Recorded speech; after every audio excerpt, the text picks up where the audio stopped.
Meeting to order. The Pledge of Allegiance, please stand.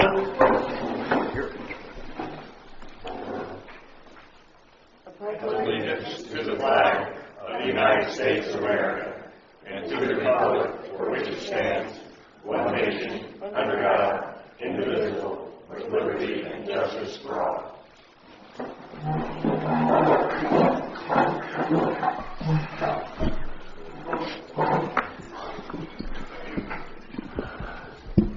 The next regular meeting is scheduled for Friday, April 26, 2019 at 9 a.m. at the Community Center, 3500 Edgewater Drive, Sebring, Florida 33872. Please silence or turn off your cell phones. Consent agenda. Minutes of the Board of Supervisors regular meeting held Friday, March 8th. Treasurer's report and golf financials from February 28, 2019. Motion to approve. Second. Any discussion?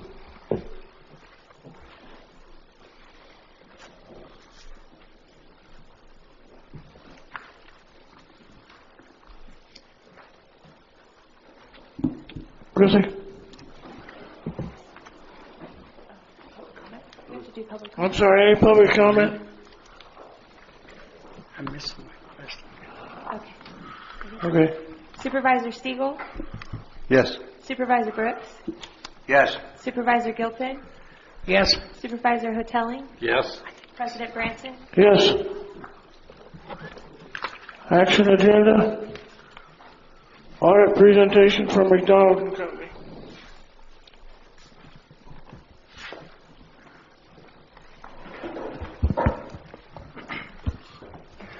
Good morning. Right. Morning. Thank you. I'm pleased to present the results of the 2018 financial statement audit.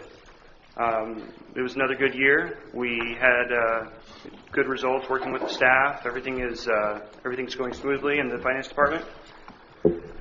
Our audit opinion is unmodified, which is the highest opinion we can give.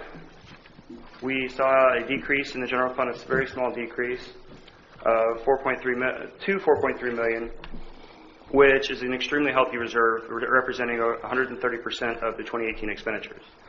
Most governmental entities you see will run in the 25 to 50% expenditures range for reserves, so you have an extremely healthy reserve. The maintenance facility completed during the year, which was the biggest project and the biggest effect on capital assets. And the water fund had a decrease, mainly because the transfers out to fund the maintenance facility. We repeated the management comment relating to the unpaid note, 2008 note, and I added a slide this year so that we can discuss it more in detail because I was told there might be some questions about that. So accounting standards for governments require for special assessment debt that in most cases special assessment debt is not included on the financial statements. However, there are some gotchas basically, and one of the gotchas is if the governmental entity has a responsibility to do something other than just collect and remit payments. And in this case, the 2008 note is on the financial statements because it was only originally intended as temporary financing, so the district was technically required to refinance and obtain permanent financing, probably in the form of a bond issue. That was in 2009, and as you know, that was not possible. The Phase 5 bonds, therefore, are not on the statements because those are permanent financing, and all you do is collect and remit assessments. I will say we audit a lot of special districts, a lot of community development districts, a lot of cities. We see a lot of special assessment debt. Nobody has something like this. This is very unique. Temporary financing that couldn't be refinanced, that the bank you're dealing with is inexperienced in this type of debt, where you have gotten to the point that there are property escheatments and the liens are going away. This is uncharted waters, and it's going to take some time to sort it out, and the bank is losing out every day, basically. And what it's going to take to get somewhere is either some type of concession from the bank, a court order, or some type of restructuring, which ultimately will involve the bank agreeing to something. So that's where we stand, and before I continue, any questions? Yeah, I have lots of questions. Okay. I'll do my best. and I'm not sure you have answers based on what you're saying. Yes. That basically it's going to take a decision of a court or something to get this resolved. But what should we be doing to get this resolved? Because it's been sitting on the books for too long. Well, you're doing everything you can right now. You're collecting what you can. You're remitting it faithfully. The properties are being foreclosed on as they can. The county is doing the sheetment process as they can. The bank is not doing their part, in my opinion, but that's just me talking. There's not much else that I think you can do. There is a statute of limitations on special assessment debt that, if anything, it might come to that. I don't see that very often because most of these types of debt are young at this point, and we don't have any mature special assessment debt that has gotten to the point of statute of limitations, so we don't know how that plays out. Is the bank under the obligation to accept the county assessment or taking away I forget the term now, but where they write off the debt for the property? That's in the note, that the debt is split up between all the properties, and the lien is only as good as the properties that are liened, and as the liens go away, the bank is losing a claim, basically. They're not admitting it. Their statements still state this is the full amount, then you have principal or unpaid principal, and you have interest accruing that exceeds what you're even paying them. So they're saying that you owe more than you ever did. So they're not recognizing that as achievement. Right. They're saying that's not our problem. That's for your right problem. now, yeah, because and that's just their automated systems, and they don't have a mechanism basically to account for this. And from talking to them, we found that they don't understand this type of debt. They don't have a lot of experience in it. They're not the type of bank you see dealing with this type of debt. Normally, you see other banks that deal with this. In a lot of cases, it's bonds with institutional investors. So you're talking to them with us? No, the district is talking to them. Okay. I don't directly communicate with them very much. We would do debt for confirmations, but those aren't even worth anything anymore because I'm gathering the bank isn't offering any solutions to resolve this. No. So our next step is just keep doing what you're doing, and I think time is on your side. Yeah, what we're doing seems to be waiting. Yeah, unfortunately, that's. I mean, I've recommended some counsel that attorneys that could possibly help, and Tanya's been talking to them.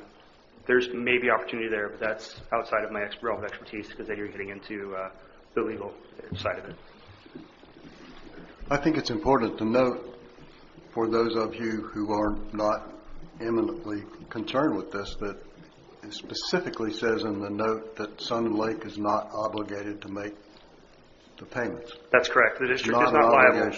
It is not a general obligation of Sun and Lake. It is only secured by the liens against the properties that were improved. That's correct, and the district is doing everything that they're legally required to do, and you're not in any type of, you're not doing your part. You're definitely doing your part and doing what you can. Right. Now, and what's required of you. Secondly, I think it's important as well to understand that this was construction lending only, and the bank had assured Sun and Lake that they had a permanent takeout bond issuer to take this out. Granted, the economy went to heck and you couldn't sell lots and nobody was willing to buy the bonds specifically because it's not an obligation of Sun and Lake. That's correct. So, frankly, as you know, I used to be a banker. Maybe you don't know that, but I would probably have gotten fired if I had done a deal like this. I mean, you just don't do construction lending without a permanent takeout, period, unless you want to be stuck in a construction deal, which is exactly where they are. Yes. And that was the kind of the mentality at the time, as you know, is that, it's secured by real estate. Exactly. It's safe. So, I mean, I don't see any way to improve our position unless we are willing to spend the money to hire a law firm to sue the bank to say, you got to come up with a solution. And I don't see us doing that because our position isn't deteriorating. We're just getting. Yeah, really the only downside is that it affects your ability to borrow. I know with the most recent lease that you signed that there were some roadblocks that you had to overcome because Exactly. this sits on your statements and there's nothing we can do about it. Sorry. So I was just saying that there were difficulties getting this last lease done because of the debt on the statements, and there's nothing we can do about it being there. And so it's just, it impacts your ability to borrow, and it impacts your ability to utilize debt effectively for expansion. So, if I may, and I don't understand a lot of this, I gotta tell you right up front, but basically, you're telling us that we're doing everything we can, and we're doing nothing? Essentially, yes. But it does hurt. It does hurt us if we ever go to borrow money, right? This is a negative. It would have to be, you would have to explain it. And frankly, we probably have the ability to sue Fifth Third. There's some documentation in the file telling us that they're the smart guys and we're the dumb ones, and just trust us. There's a concept called lender liability that we could probably explain to them pretty quickly and get that amount reduced, but you got to spend money to do it, and that doesn't go away until this goes away. So I don't see any reason for us to. I agree with you. I don't see any reason for us to spend the money to get a lawyer at this point in time. But the clarification I would ask for is if this is not, you and Dan have explained and agreed that Sun and Lake is not obligated to repay the $10 million, so why does it sit on our accounts as a receipt or as a payable? That goes back to governmental accounting standards. There's a specific section of the statement standards for special assessment debt, and the amount is required to be carried because you have one obligation in addition to collecting and remitting an assessment, is basically because the note was temporary and it was supposed to be permanently financed somehow. And that permanent financing never happened, which is an obligation of the district to find permanent financing. And because there's some obligation other than collecting and remitting, we have to include it. And that's it. I mean, it's kind of the standard is somewhat vague, and it basically says if you're obligated, and I think the words are in some other manner. And that's our take on it. And this was something that predates my experience, our company's experience with you. It's something that was on the books before we even started the audit. Yeah, but I guess my question is, are we obligated or are we not obligated? Because it sounds like we're not obligated, but this says we are. That's the tricky part, because you're not obligated to pay, but there was a performance obligation to refinance the debt. Does this ever come off, or it just stays there until we have to sue? It stays there until some type of event happens. The bank has to make a concession, or there's a court order, or something happens that is legally memorialized that basically. So eventually, we're going to have to sue them if they don't do anything. Well, get it off. Omar could possibly speak more to this about because I think you've done some research on the statute of limitations on special assessments. So as Matt mentioned, this is kind of uncharted territory. So we're in a position right now where when this bond was issued, there was 887 properties that were benefiting from this and assessed. Right now, we're down to 338. So more than half have gone away through escheatment or payoffs, none of which the bank is recognizing. So our concern is even when this gets down to zero, all of them escheat, all of them pay off, the bank is not recognizing any of that. So it's going to continue to sit on this book until some sort of action takes place. So even when it gets down to zero on our records, we're not using that for our accounting measure. We're using the bank statement. So we've looked into internally, possibly, we do have communication with Fifth Third Bank. They are willing to sit down at a table and have a negotiation. The problem is once again, do we want to get ourselves involved with any sort of liability with the outstanding bonds and outstanding assessments that are already out there? We could sue them. And David and I have looked into a declaratory judgment against the bank. Once again, does the district want to take an initiative to get this off of our books? So, with the exception of Dan, and I'll speak for myself again, I don't know what the hell you're talking about, except that it's on the books that we owe this. Right. But you're telling me we don't owe this. Right. So what are you guys recommending? That we just sit tight and do nothing, or are you recommending an course of action? So right now our course of action is the Florida statute limitation. We can only collect and remit 5 years after the last assessment. So this was a 20-year bond that will come due in 8 years. So we have 8 years left to bill on this note. Then 5 years after that, we no longer have the authority to continue to bill or collect on that bond. So at that point, we don't have any obligation to remit at that point. But it's still going to be on the books. And that's where it goes back to the auditors. Is this is uncharted territory? We're not sure where the auditor's standpoint is going to be at that point, and that's 13 years down the road. So is the district's recommendation that we're comfortable having a debt on the books is not real? So is that what you guys are telling us you're recommending? I guess my recommendation is we're still looking at it. We're doing internal assessments to see if it's feasible for us to sit down at the table at Fifth Third. We're still doing an analysis to see if there's any liability that we need to be sure we're not taking on for that. There may be some benefit to buying them out and refinancing the debt, getting rid of some of the, there's an imbalance of what's owed on those assessments versus the property values. So if we can get that back in line, we may be able to restructure where these property owners feel like there's a benefit to keep these lands and get them back current. But once again, it's a long road to go down if we take that on. So, and you, the time to We're going in circles. I mean, it's I got to reword this so I get a simple yes or no. I'm not doing well on the other way. Do you have any input on this, or this is our decision? You don't. This is your decision. I'm an independent third party, and I just evaluate what's going on. Okay. Do you have an opinion on what you heard? I agree with his assessment for the most part. I mean, I think that we're on the same page as far as our understanding of what's going on. And, from what I've seen around the state, a lot of investors walked away from a lot of money on these community development districts that had a similar situation, but that was permanent. Those were permanent bonds. And they've negotiated, and I've seen a situation where you've got a similar type of thing, where you've got a partially developed district, and you have a portion that's developed, it's got houses that are paying, you've got a portion that has infrastructure, and you've got a portion that has nothing. And in that situation, what I saw happen is they took that debt, and this was because the bondholders were willing to play ball, and the bondholders were saying, we want something, because that was it.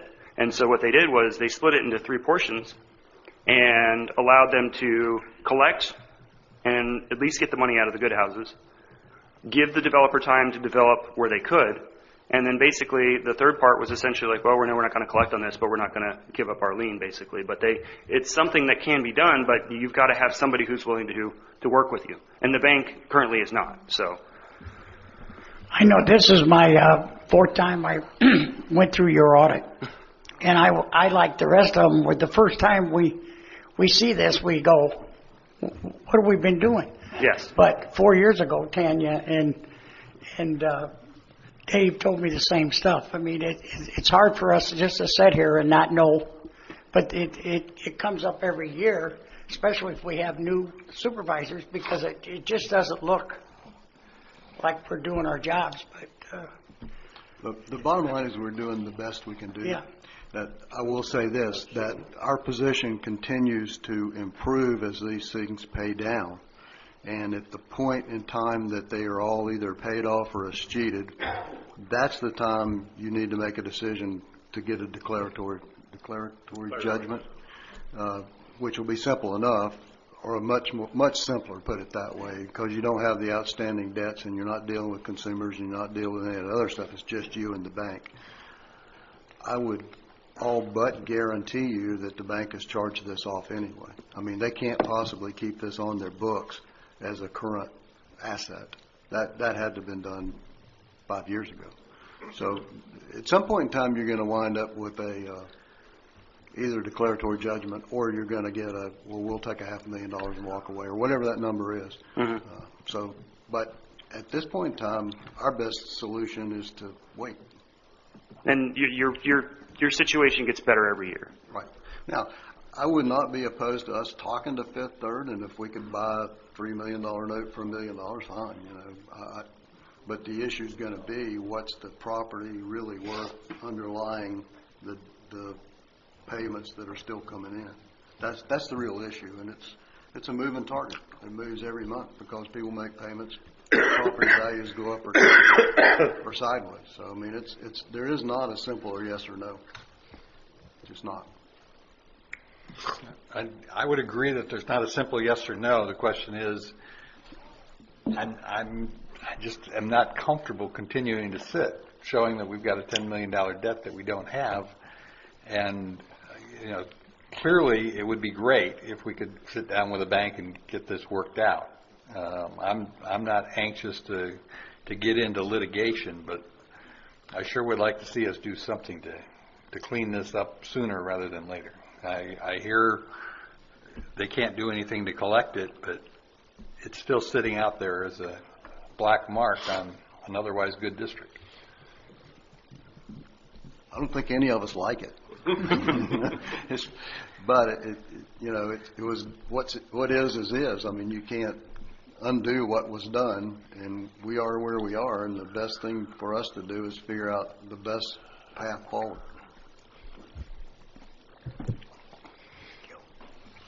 Okay, well, to talk about how well the district is doing, I've got the charts that you see every year that just basically we do a 5-year look back, and you can see there's a slight downward trend on the general fund, but that's your reserve is extremely healthy, and that's of no concern.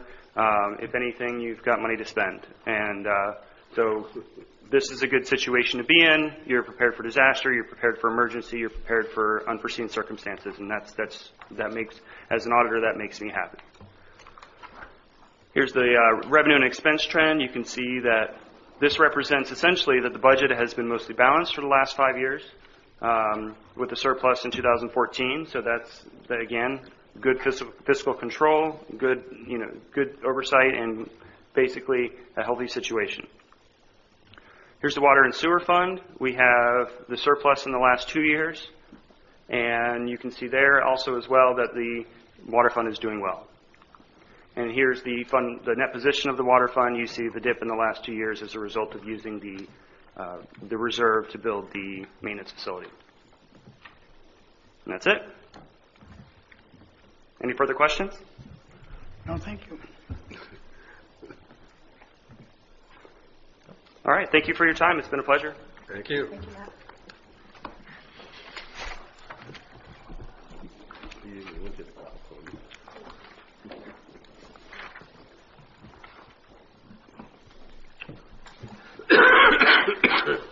Any further board discussion?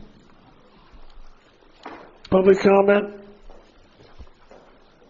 Public comment.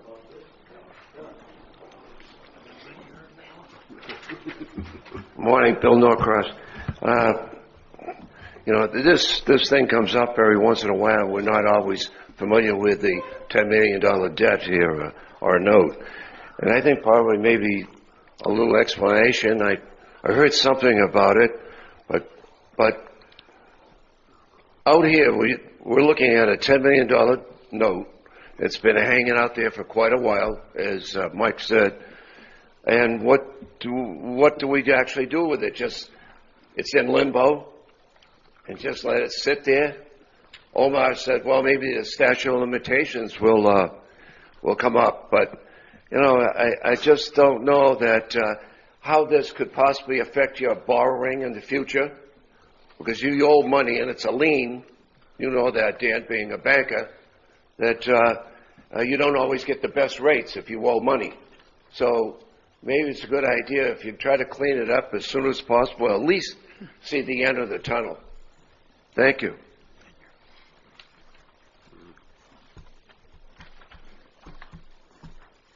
Tom Costley, I have a question. When did this become a bond? This was originally a 1-year note that got extended for an additional year. And now it comes under a 20-year bond issue or something? So in the audited statements, it is a 2008 series note.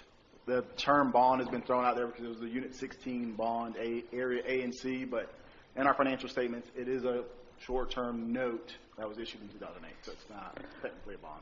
Okay. Did we take on any additional responsibility as we've allowed these lots to go to the county through escheatment and not acted on our ability to foreclose on those lots? No, so based on the contract, we've reviewed it. Our only requirement is to act when instructed by the bank. So they have to initiate They foreclose our action at their expense. So once they direct us to foreclose, we have a responsibility to take that action, but we've never been instructed to do so. As I recall, we were instructed to market the properties and to assist in disposing of them. And have we been diligent about that for the past 6 years? We have, once again, these properties have $40,000 in bond assessments and district assessments against them, and their value is between $5,000 and $25,000. So, My goodness, I just saw one sold for $33,500 on Turtle Run. So it sounds to me like their value is coming back. Yeah, but it keeps getting worse every year with new assessments and new bond issues. That debt just continues to grow every year. So what may have been $40,000 last year may be $44,000 this year, or $47,000. So it continues to get worse every year until the sheets. Well, that one went from $15,000 to $33,500 in a matter of a very short time. Yeah, thank you.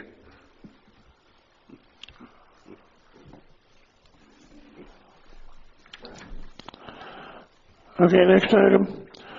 Resolution number 2019-04/12-13. A resolution of Thunder Lake and Sebring Improvement District requesting that the Board of County Commissioners, Highlands County, Florida, amend Chapter 9, Article 5, Section 9-107 regarding the filling of vacancies. Any more discussion? Motion to approve. Second. Sorry. Any more discussion? So, wait a minute.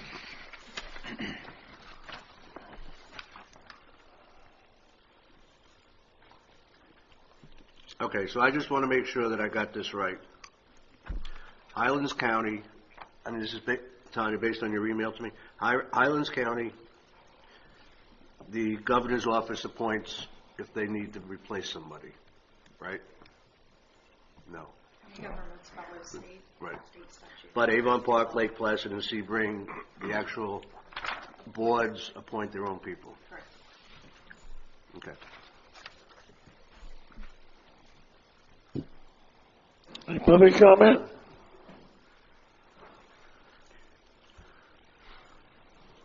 Chrissy? Supervisor Brooks? Yes. Supervisor Gilpin? Yes. Supervisor Hotelling? Yes. Supervisor Spiegel? Yes. President Branson? Yes. Resolution number 2019-04/12-14. A resolution of Thunder Lake Sebring Improvement District to reject all bids on the Unit 4 wastewater treatment plant tank sealing project. Motion to approve. Second. Tanya? Good morning, Supervisors. The district received one bid for this project with option 1 of $153,000 and option 2 for $198,000. We are recommending to reject the bid and rebid this project to allow for more competitive pricing. We want to do a little bit more work and reach out to our vendors. It is, as some of you may know, it is difficult in some situations to have vendors bid for our projects. So we feel that there's some option here for us. We feel the prices have come in too high on this, and we'd like to give us another 2-3 weeks to reach out to we're going to advertise it again and then reach out to those vendors that could apply. Any more discussion?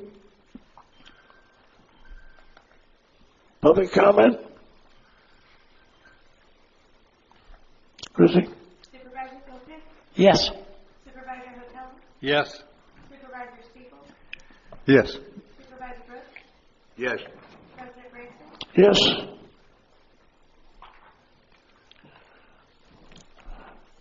Resolution number 2019-04/12-15.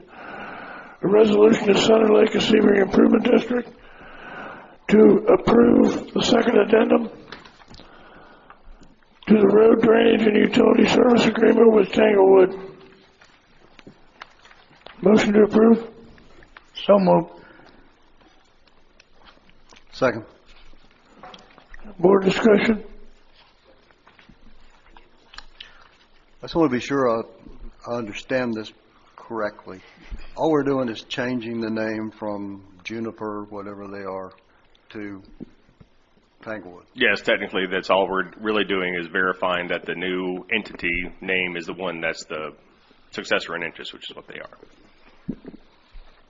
And basically, our consultant said we're charging them properly, Correct. if I remember correctly. Mm-hmm.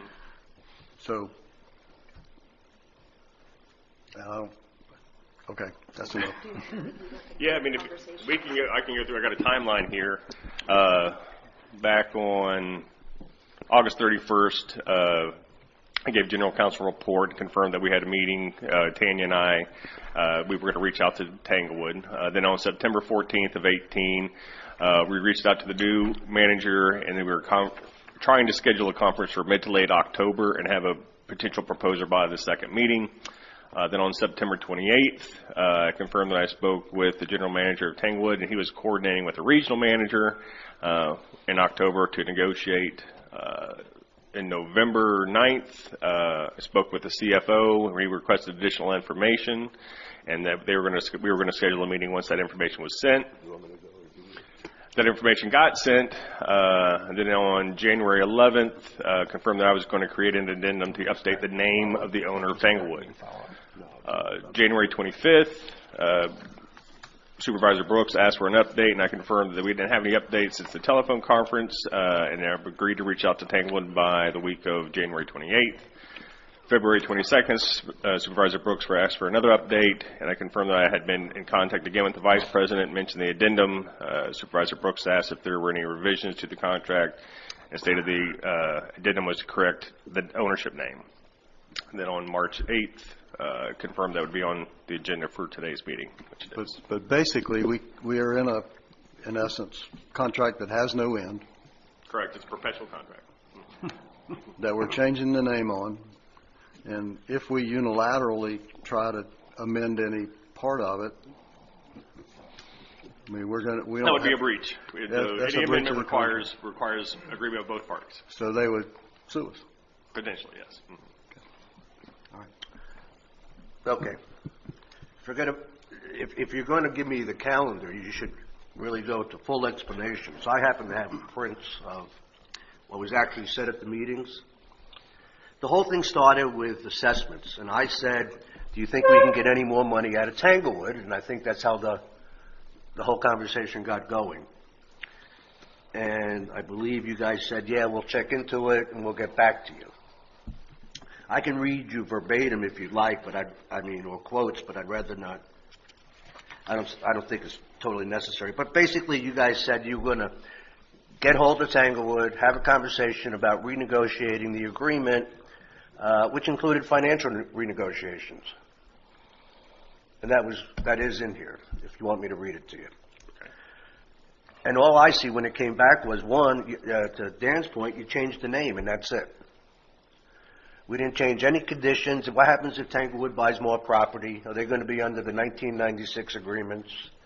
I mean, Mr. Halbig sent out several emails pertaining to costs that he believes should be reevaluated and possibly updated in a new contract. Perpetual contracts are I've never heard of them till today or till recently. I don't know why we don't have a 5-year agreement or a 3-year agreement to go back and rehash out the contract every so many years. Basically, we did nothing. Are they in breach of contract because they changed the name and the contract says somebody else? No. I just don't understand why we are reluctant to ever do something good for the community. I don't get it. If you tell me it's going to cost $50,000 to hire a lawyer so somebody can come and tell us what we should do, I'd probably say yeah, because if we can get $50,000 or $60,000 a year more out of Tanglewood, we're going to recover that in 2.5 years. That would be a better return on investment than a lot of the investments we've been doing recently. So my concerns are I think we're going to get one shot at this. And just to go to them and change the name, I don't think is right. So I would recommend that we consider hiring a specialist who deals with this kind of stuff. Give them let them do some research. If we have to pay some money, we pay some money. Let them come back and tell us, this is what I think you ought to do. We'll probably have to go to court. It may cost $200,000. It may cost $100,000. And at least we'll have something to make a decision on. Right now, when I look at what we're doing, it's nothing. So that would be my recommendation.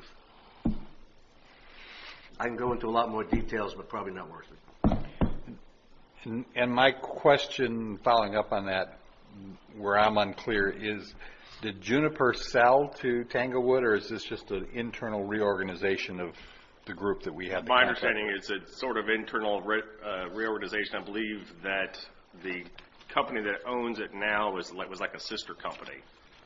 I had to go back and look through the different levels of corporate and limited partnership. Juniper Bay was a limited partnership, and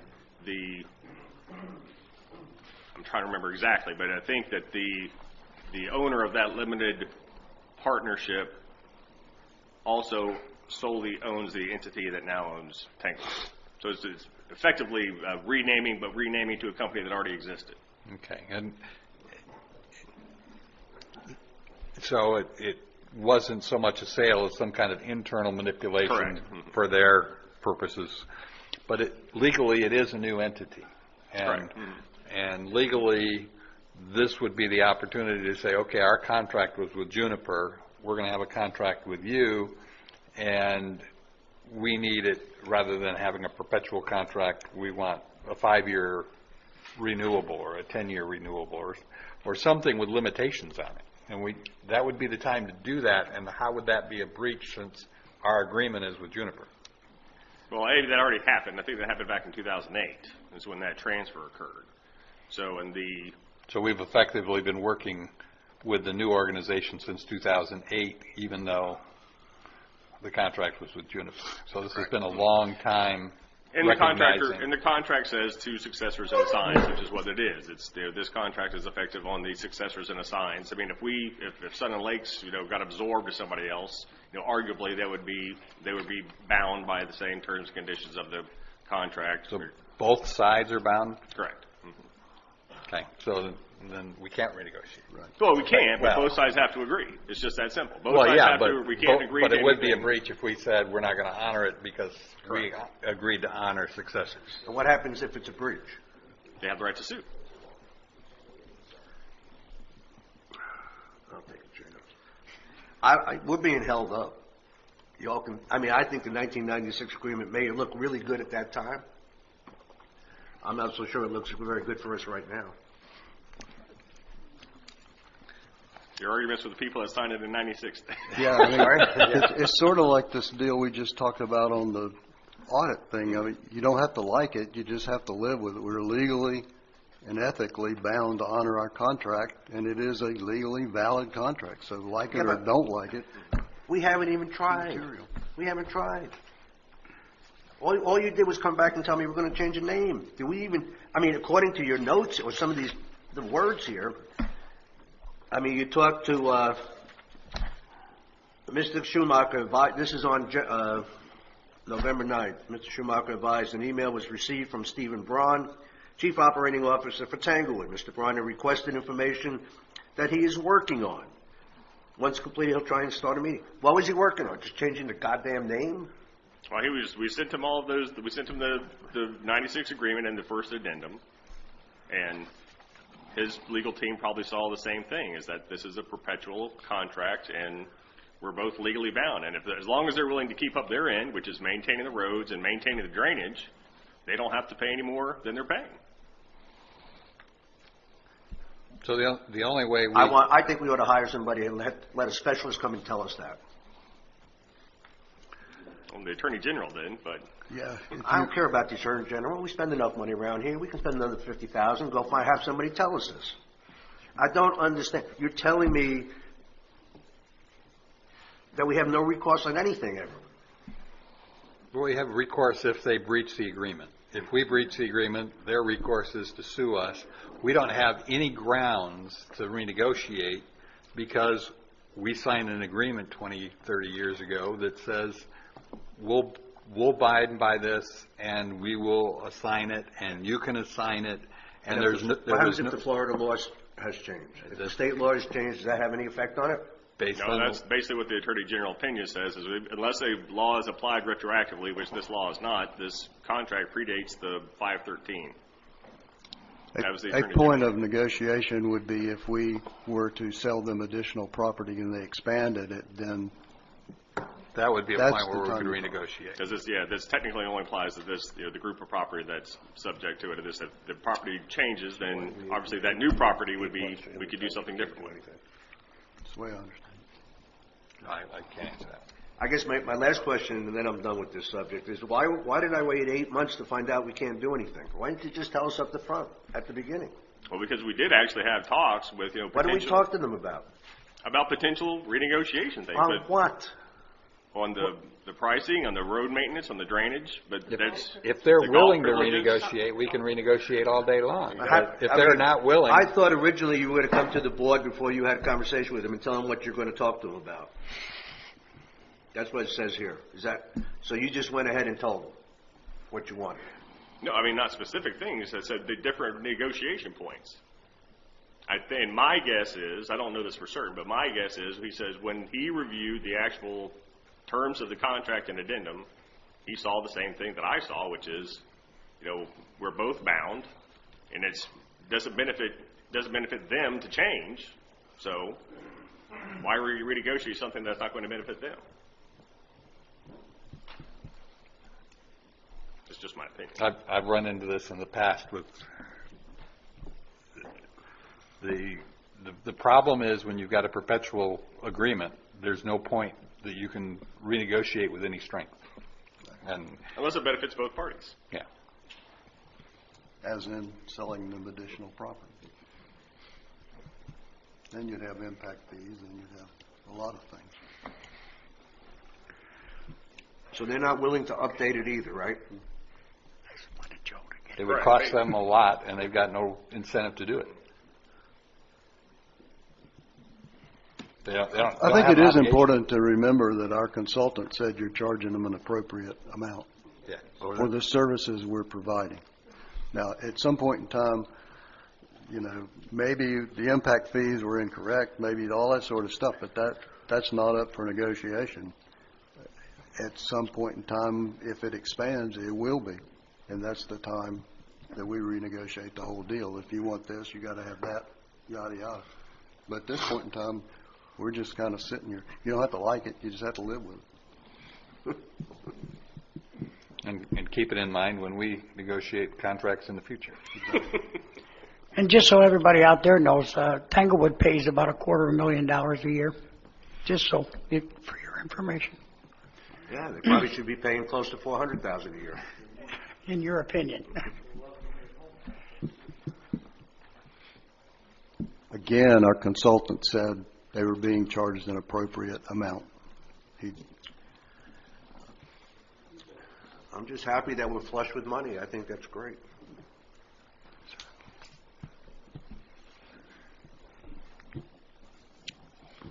Any public comment?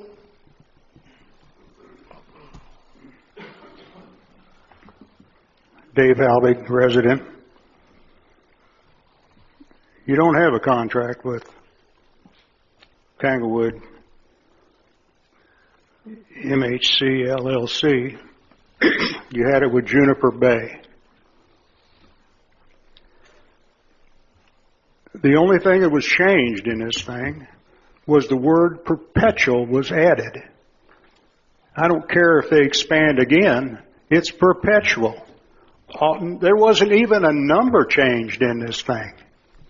There wasn't all of the old impact fee numbers from 1996 you want to agree to again.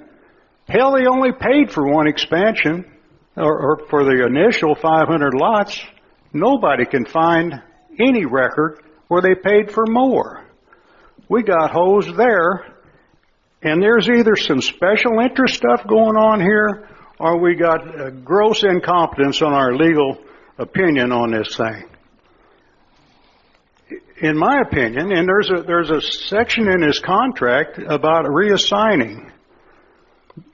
When John Graytech sold this to Hometown America for $53 million, there should have been a written reassignment from Juniper to Tanglewood to reassign all the benefits and all the responsibilities of this contract, and there was not. Now there is no Juniper Bay. Juniper Bay's gone. John Graytech is gone. We need an opinion, irregardless of what it costs, because we're not getting the right deal here. We are not getting the right deal here, and if you guys sign this thing, you're signing it forever. I don't care if they pay $200,000. You know what they'd pay if they would follow the new law? The new law for the way the districts are supposed to be assessing mobile homes and manufactured homes, they'd be paying $411,000 a year. Okay? I got a Pam Bondi, Attorney General. It says,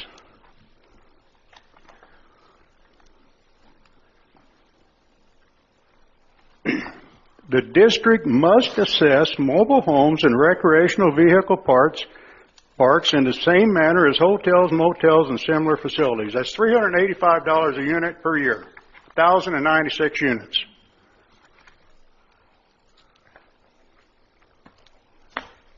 We need an opinion from somebody that knows what the hell they're doing.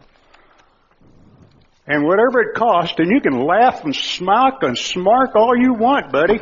I've been working on this thing for years. And it's high time this district gets a good opinion from somebody that knows what in the heck they're doing. Because there's something funny going on, and I don't like the smell of it at all. Thank you.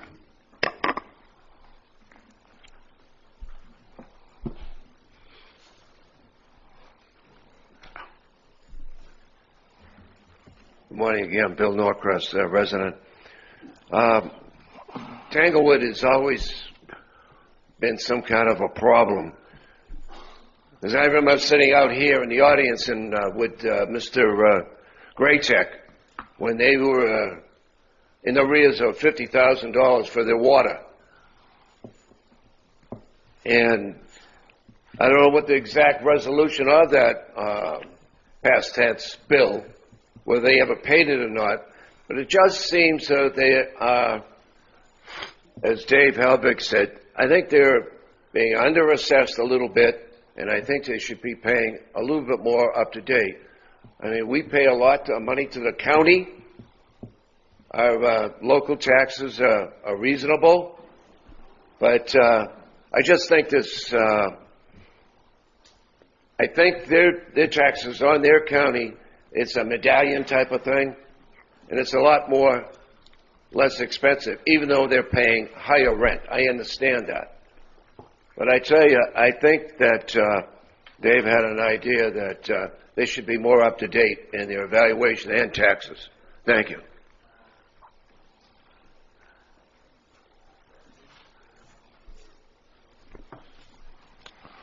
Any additional comment? I'm sorry. I just have a point of order because I'm not sure what the process is. Can we make another motion now, or do we have to vote on the first motion first? I think we have to vote on the first one, don't we? Oh, so when somebody wants to make a motion to amend something.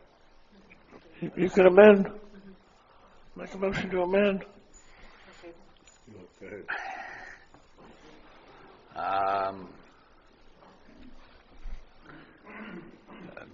This is kind of a not clean amendment, but let's try. I'd like to amend the motion that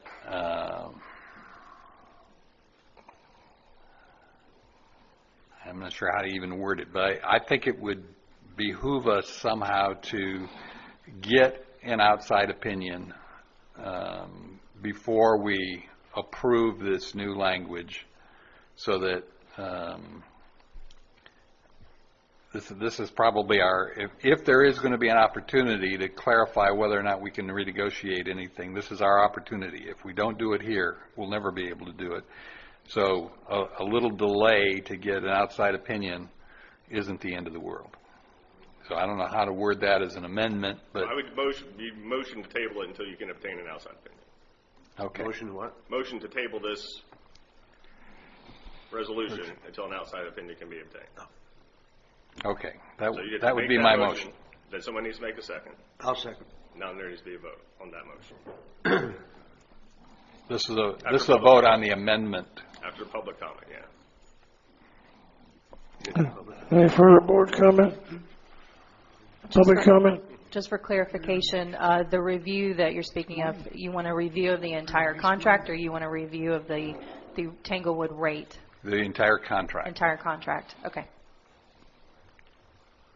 Tom Costi, before we go to an outside consultant, can somebody tell me who the consultant that we are depending upon? I guess we'll bring that to the board. Pardon me? We'll bring that to the board as a resolution to approve that.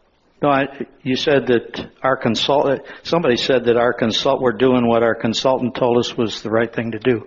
Who is our consultant? The ones who... GAI Consultants did a rate study last summer, and he quoted in the minutes about Tanglewood. That's what Mr. Stiegel was referring to.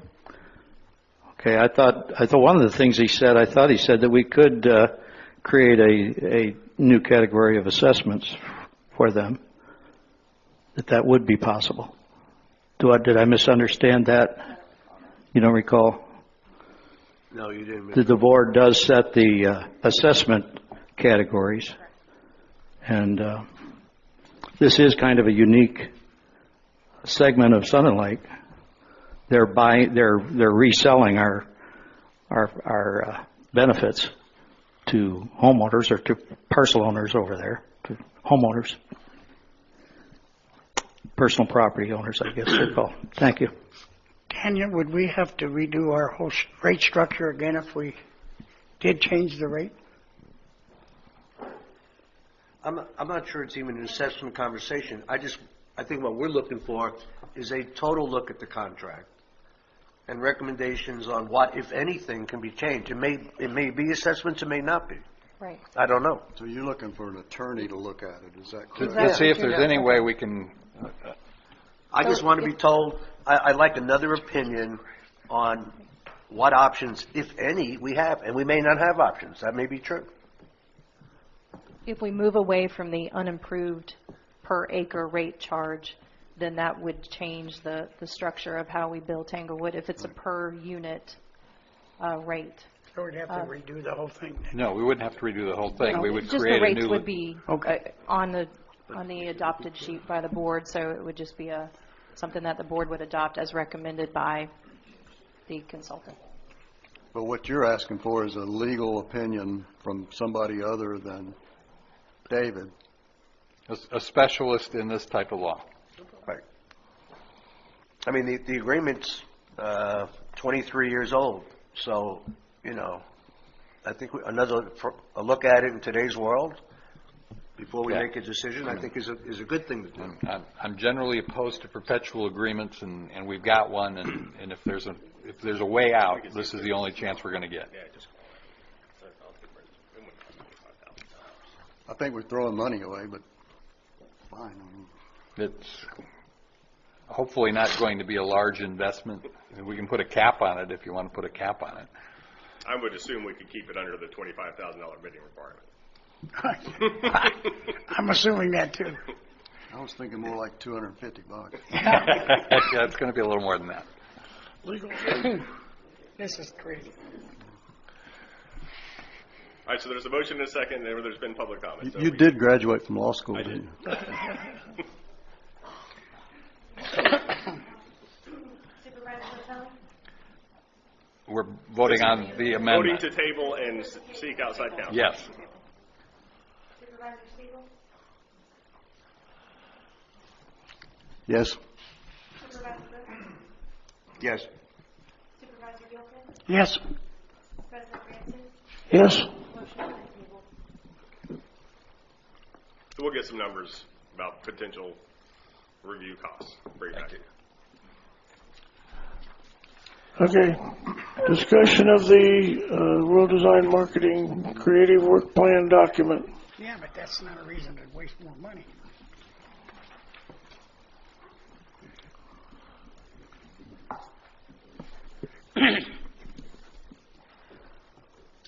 World Design Marketing has presented us a creative work plan, and hopefully all of you had a chance to read through their comments in regards to this document. This was, if you remember, as they presented their phases, this was part of phase 1. Phase 2 will immediately after this is accepted by the board, we'll move on to the creative development phase, where they create our branding, create our marketing, design and materials, and then phase 3 will be our marketing strategy and website landing page that we've talked about. That should take, looks like a couple more months when we finish up that process. So if the board would like to talk through some of their comments on their plan, I'd welcome that.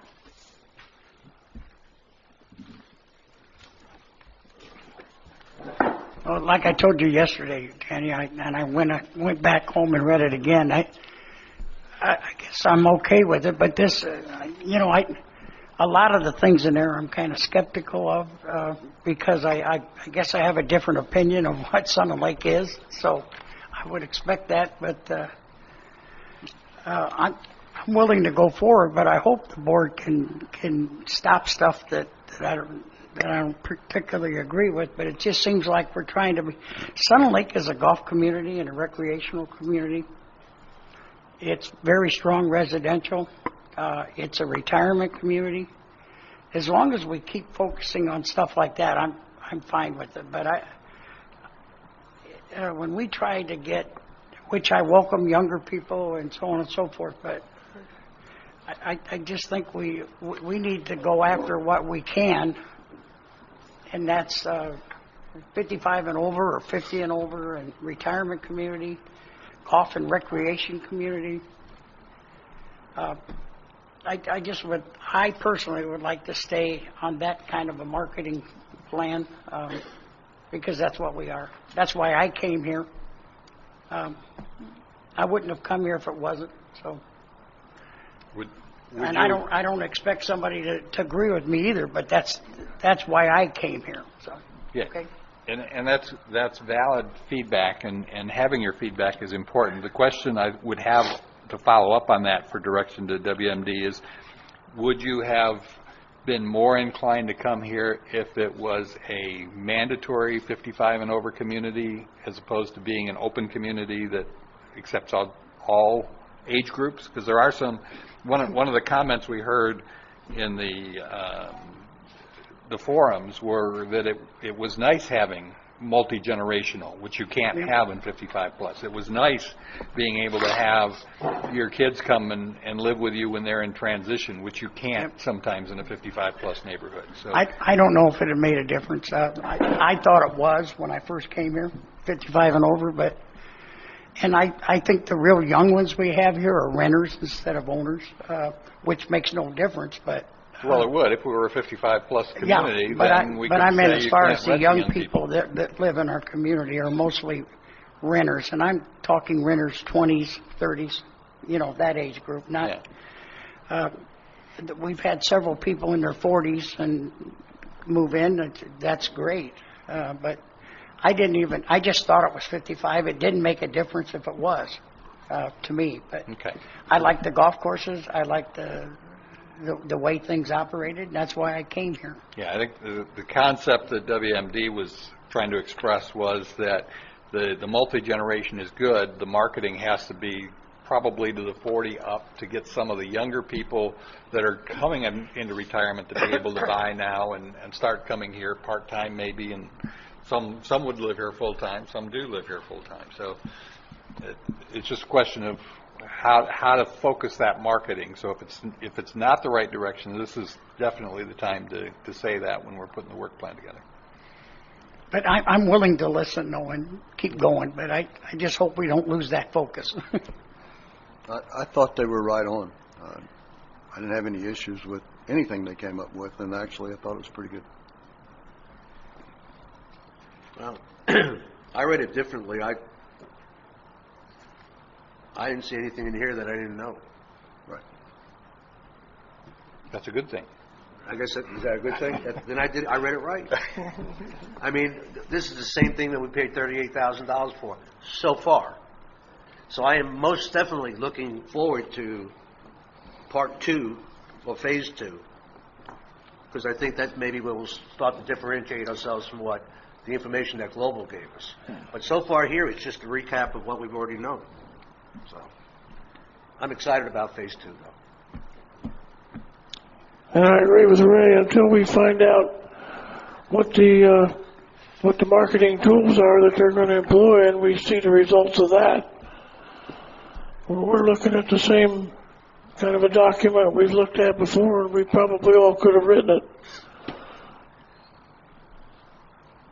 I mean, this is all very important that we do it, but I was hanging out with a guy the other day, and he said to me, he says, let's see, if we build 100 homes a year, and it's $700 that in assessments, that's what, $70,000. One, we're not going to build 100 homes a year, but at the most we're talking maybe getting $70,000, $80,000 A year. A year. Well, A year. Well, I'm just saying this is. This is good to do, but I don't think we ought to say that this is going to be our savior in giving us the financial support that we need to do what everybody wants to do. It's part of it, no question about it, but it's not going to be the final solution, if you will. Ray, the only thing I can tell you, and I agree with you, but a member like my wife and I, and we're not, we eat up at the clubhouse a couple times a week. We have a golf membership and that. And I look back at what we paid last year, and that's $9,000 or 10, and I'm not even a drinker. If I drank, I'd be spending 12. I can show you mine. But I mean, and I've heard other people tell me that a family membership is worth a hell of a lot more money than $5,000. And it is. And I agree with you totally what you're saying. But if we had 100 new members, that's a lot of money if they're golfers and active in this community. And even if they're not golfers and they're residents that like to eat at our restaurants and so on and so forth, every resident's worth a heck of a lot more money than just the assessment that we get. But I agree with you. I agree with what you're saying, Mike. Obviously, it's worth more. But I just don't want to get hung up that this is going to be the answer to all of our problems, because it's not. It's just part of the answer. That's all I'm saying. Okay. One of the other questions that came up in the study was the membership. And one resident suggested that he thought the ideal number for club membership was 500. And I don't know how the board feels about that. Is that the right number? Is that too high, too low? You guys are more associated with the board than I am, so. What's a good goal? Well, Neil, I think last year we tried to put a minimum of $25, and we just got blasted out of the sun. So, no, I'm not talking about I'm not talking about the price. I'm talking about how many members should we have in the club. What would be the ideal number of members to have? I think that number right now? That's another number that's pretty squishy, Neil, because if your number of members goes up, the number of your outside play rounds goes down. So it kind of offsets each other, if you will. So I don't know that there is any magic. Well, the question is, what's manageable? There's a certain number. There's a certain number that you go beyond. You don't have enough tee time availability to service, and that's probably in the neighborhood of 600-700, Cliff, maybe. I mean, you could kind of do the math. The members do 36,000 rounds a year. It's about right, Cliff. It's about 36 members versus outside play. So if you got 400 members, I mean, you could do the math, right, and come up with if we sat down, we could probably come up with a number. But I mean, you have to sit and do it. But we could figure it out. The difference is that the member rounds are going to be less net revenue than the outside rounds, so it's not a trade-off. That's not a one-to-one because a lot of the member rounds are played in the summertime when your outside play is cheaper and the member is actually paying the same thing in the winter they are in the summer, if you will. So there's a whole lot of quid pro quo here, and I just don't know that there's an easy way to come up with a number that makes sense. Okay. But I mean, we probably have, 400 members at this point. just Forget about memberships. 400 members playing golf, don't we? Isn't there More about than that. 400? More than that? So we may be closer to 500 than you think right now. And I heard prior to the Kitson days, there were 500. Who was here then? Dan, you were here then, prior to the I came here Kitson? about the Tommy Hart. Okay. Now, I heard that. I don't know if I read that or heard that, but there used to be I that think that many is people. true. I think that is true. Yeah. And we didn't have 6-month memberships and 3-month memberships and all that other song and dance that we went to in the past 5 years. And I think the reality is we won't know what the right number is till we hit it. It's going to be a balancing act that we're going to have to depend on Casper to do. And it's in essence what they're getting paid for, part of what they're getting paid for. Okay. I mean, it's always been looked at as a panacea. If we got more members, we would have more money. And that's not necessarily true. It all depends on what you're charging for outside play. And basically, the whole past 3 to 5 years thought process has been it's kind of like the Field of Dreams. You build it and they'll come. We got to get our golf courses in good shape and keep them there, and then we can charge more for them. And so far, that seems to be working. I think that strategy is the only one that works long term. So it's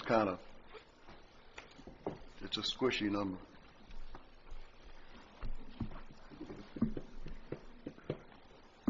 Any further discussion? Public comment? Should we just say that Dan's doing a good job? Not Dan, Neil's doing a good job. I'm doing a great job. I'm doing a great job. I don't know about Neil. Good morning. I'm Suzanne Wyatt. I'm a resident here. Sorry, a little nervous. If you could back up the screen where one more time. No, maybe another one. Resort style living was the key word that I saw in there. We've lived here 3.5 years, and this is our dream, and we love it here. The resort style community, though, I'm kind of having a little trouble with since we're planning on enclosing our outside area of our restaurant, and to me, that is living the dream where you can sit outside and have your cocktails or have your dinner or have your lunch. And I think when we close that in, from what I understand we're doing, I think we've taken the resort style out of it, because when you go to resort, you want to sit outside. You don't want to be sitting inside a place all the time. So to me, that word is not working, because a resort has everything that has to do with living in Florida. And to me, that's outside dining and outside friends and whatnot. That's all I have. Thanks. Ma'am, I think that in the plan they're going to put up 4 or 5 tables outside, and you'll be able to sit outside. It won't be screened in, but we're going to buy some umbrellas and nice chairs and tables for people who want to sit outside. So we're not actually, we are enclosing what we are, but that's more of a necessity. But we thought of people like you, and weather permitting, you'll be able to sit out there. And that's all I can say. But I think when I think of coming to Florida, and part of the selling feature of coming here was the fact that we had a great club, and we had the ability to sit outside under a screened area. And when we would travel from Connecticut or whatever to Florida, we Googled or Yelped restaurants to sit outside, whatever, however you want to say it. So I think it's different when you have an outside area, especially in Florida, where you're screened in, versus having some tables outside with an umbrella. It's a whole different feel. And I think people that come to Florida in the winter up north, that's what they want.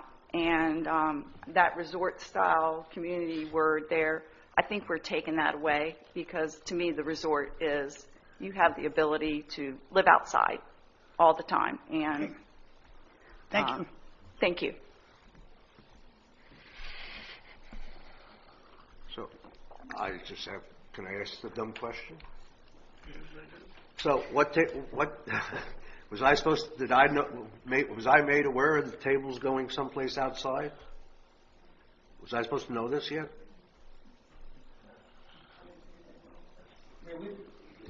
I mean, this decision was made, and obviously some of the board members are aware of it, but not all of the board members are aware of it. So No, I mean, I'm just curious as to what's going on, since I am a board member. I mean, nothing's really cut in stone. I mean, it's just something that was mentioned on our walkthroughs. That's So all. is it going to be done? I mean, what do you mean it's not cut in stone? What does that mean? I didn't know about it. Was I supposed to know about it? Some of the people here know about it. There's a pad Why don't we outside. all know about it? Okay. Why don't we all know about it? Is that not a fair question? You're all talking about doing it. Why don't we all talk about doing it? Like we're supposed to.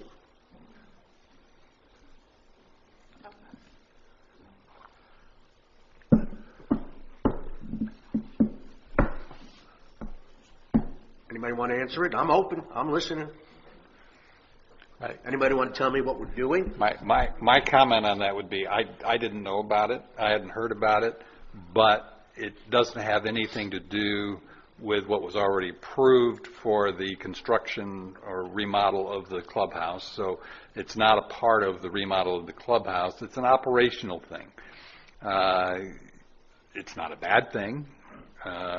Whether or not it's practical, we'll find out. But it's really more of an operational thing, and it's nice to know, but it's not a decision that's been made because they haven't enclosed the deck yet. So once they enclose the deck, that'll be an operational thing, and maybe they'll bring it to us then. It sounds like they haven't made a decision. It They're was just an talking about it idea. internally. Correct. Yeah, it was an idea that Cliff had for the patio area as you walk down the stairs to Why possibly. don't we share it with everybody on the board?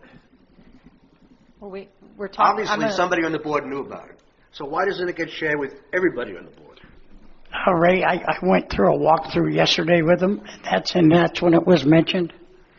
But, we don't want to get into this because there's a heck of a lot of stuff goes on that you know about that the rest of us don't know. So it's just, I beg your pardon? Wait, I beg your pardon? What do I know that why are we arguing about stuff like this? Because I'm tired of stuff going on behind my back. That's why. Well, You don't like it's it? not, Ray. It's not going on behind your back. Mike, So. why would you make a comment on something that some of the board members don't know? Because As that's if it's what gonna be done. That's what I was told. Oh, this is Cliff's idea.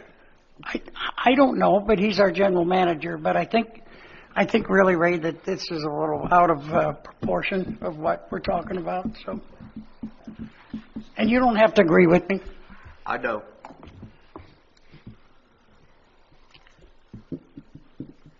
Well, Cliff, when you have an idea what you want to do, would you let the rest of us know before you do it?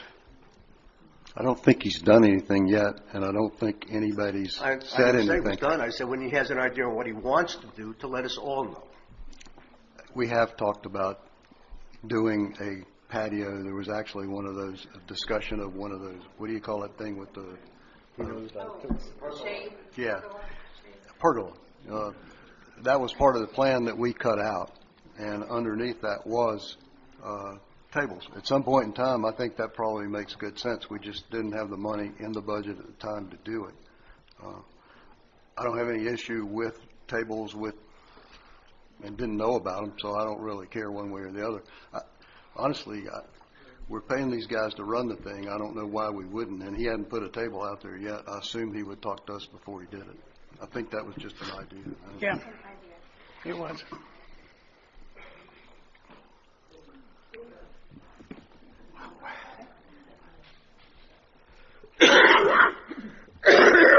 I'm Sally Sunderland. I've been a resident here for 20 years.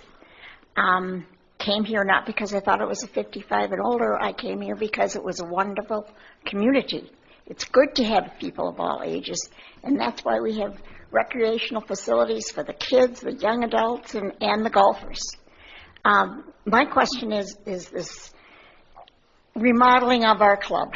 That's been done before. We got suggestions from the members or whatever who are going to frequent it. And we didn't get any of them. Tell you the truth, we didn't get any of them. We do have a screen porch now, which we love. And now they're talking about screening it in. You talk about tables outside. That's just that the smokers sit. That's all. People would rather be under a screen, especially in the summer, than sitting outside with no protection. And also, the porch would be more utilized if the tables were acceptable for the public to sit at. They are in disgusting condition and have been for at least 3 years. The tables are all falling apart. The cushions keep falling off. It's just like they don't care. They don't care what it looks like. I just think you need to rethink this. I don't care if they want to build a kitchen, which I don't think we need either, but to screen in the lanai where it brings us a lot of, and I know you've already voted on it, but I have to say my piece because I've kept my tongue for a long time on different things and I'm not doing it anymore. So, sorry.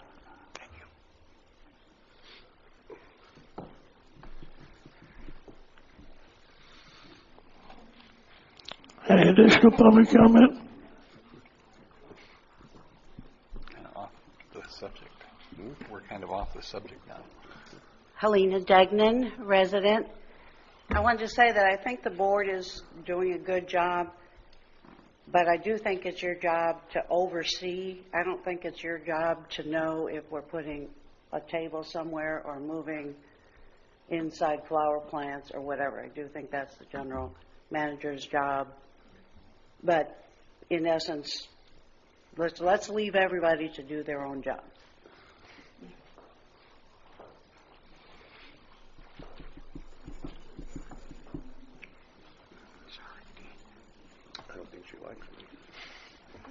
Okay, next topic, discussion Billy Casper Golf Operations and Contract.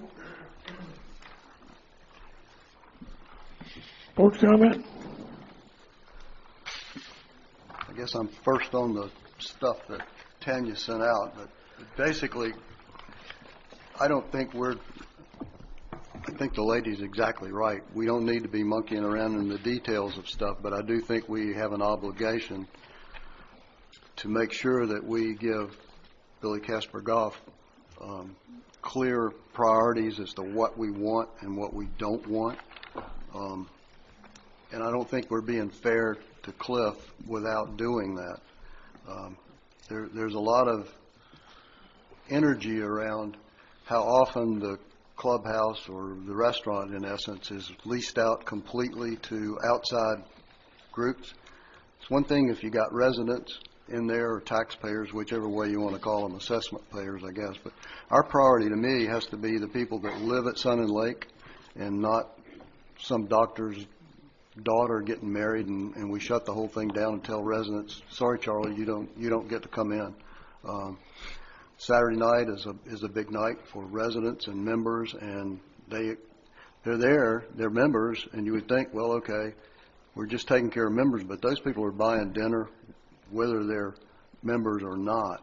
I think we need to give Billy Casper Golf the priority that we want residents to be able to always get, or virtually always get, into the restaurant to have dinner. There's no way that we're ever going to be successful running a restaurant here unless residents know they can come in and have dinner. So the fewer times that we can shut the whole thing down, the better, as far as I'm concerned. And that was a big part of closing in the lanai, is that we get 100 additional seats. Therefore, we can accommodate all the members at one time, maybe have a relatively small outside group, but still be able to accommodate members. You don't want people coming in here on Saturday night and that we're saying, no, we're shut down for Aunt Matilda's wedding or whatever it is. So I think we owe that to Cliff. Our priority should be the people whose money built the darn thing, and we're putting another $1 million of their money in it to upgrade it. To me, that's the priority, and that's what I'd like to see us say to them. Thank you. I've never gotten applause before. I do think, you know, in the absence of direction from this board, I think Cliff's priority has been to make as much money in there as he could. And I think that's probably appropriate. But I would like to see the priority be residents, and if we can fill in and make money from outside groups, that's fine. But I don't want us stopping residents from being able to come in. And that's what I'd like to see. I think we get focused on, you're going to charge Dr. So-and-so $5,000 or whatever the number is, but when you consistently turn away residents, you're going to be limiting your a la carte menu by some factor. So it's not just a one-to-one. Again, this is kind of squishy numbers, but I do think we need to think about that. At some point in time, I realize we're probably the only we're probably the only restaurant in town that's dumb enough to shut down on a consistent basis for outside groups, because the rest of them know the people aren't coming back if you can't go there. So at least that's my opinion. I would like to see us do everything we can to attract more residents instead of driving past Sun and Lake Restaurant or the Island View. I still call it Candlelight, but I don't know how it got to be Island View. But anyway, that's kind of an aside. But I find myself driving right past Sun and Lake on Saturday night because I know you can't get in there to have dinner, and I'm going to Chicane's or I'm going to wherever, maybe even out of town. I'd like to see us more consistently stop there. But I think we also have to make sure that we have a quality experience, and that's why I supported expanding the kitchen, not so much from a position of being able to handle outside groups, but to have a first-class facility that people don't have to drive past. I think that's pretty much it.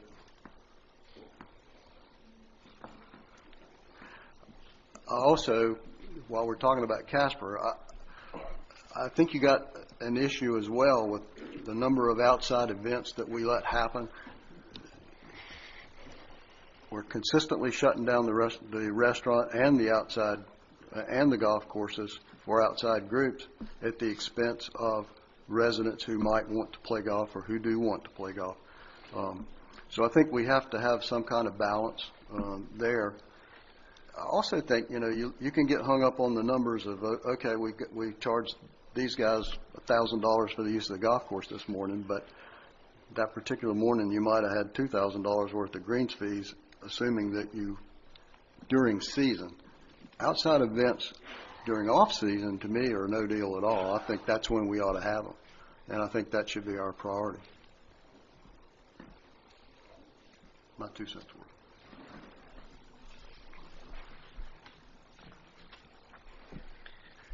Well, I guess since I'm next on the list, I guess if that's the route we're taking here, I think I don't disagree with what you're saying, other than, to me, the priority, since we've got a lot more residents than we have active golfers and active restaurant people, the priority has to have more focus on breaking even. Right now, we're subsidizing the operation.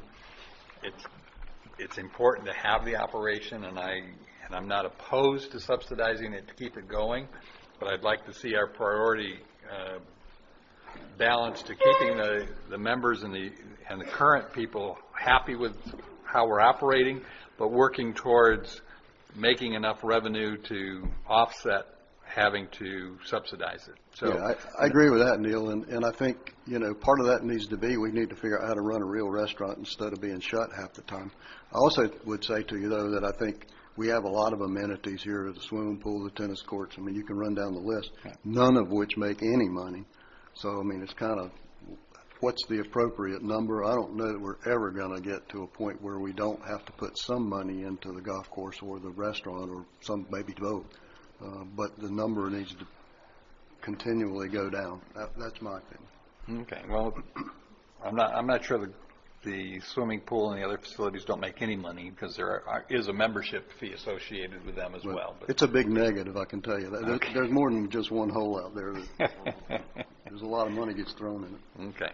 Well, I agree completely that the real priority has to be that we just need to be able to give Billy Casper clear direction as to what we want. And if we want to continue subsidizing it to provide memberships, then that's the message that we want to give. If we want to work for a better balance, then it's a matter of helping them understand where we think the priorities in that balance need to be so that they've got a clear direction. Because I think that's the problem. From everything I've heard, it's really being run pretty well. It's just a question of how do we balance the priorities so that Cliff can adequately walk the tightrope rather than feeling like he's always being squeezed and pulled. I think with additional volume, you can never cut your way to success. So we really need more top-line revenue in order to be able to make it make any sense. Right. And that's one of the reasons that he's been reaching out to banquet groups, because banquets make more money than a la carte. Right. But a la carte is where the residents are. And when you're using resident money to build an amenity. But some of the banquets are residents also. And that's a different issue as far as I'm concerned. I'm talking about, and there's some of them like the hospital tournament. That's the biggest taxpayer we have. Yeah. So whatever they want to do, we should accommodate them. Probably the realtors as well.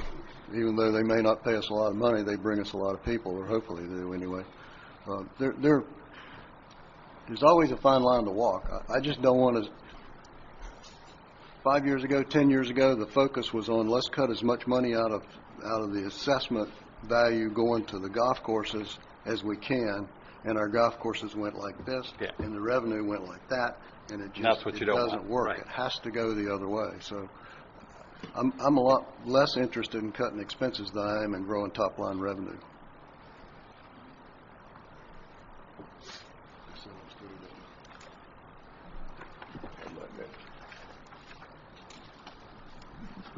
I do think there's a timing issue. I don't think we ought to have outside events any more than we have to January, February, March.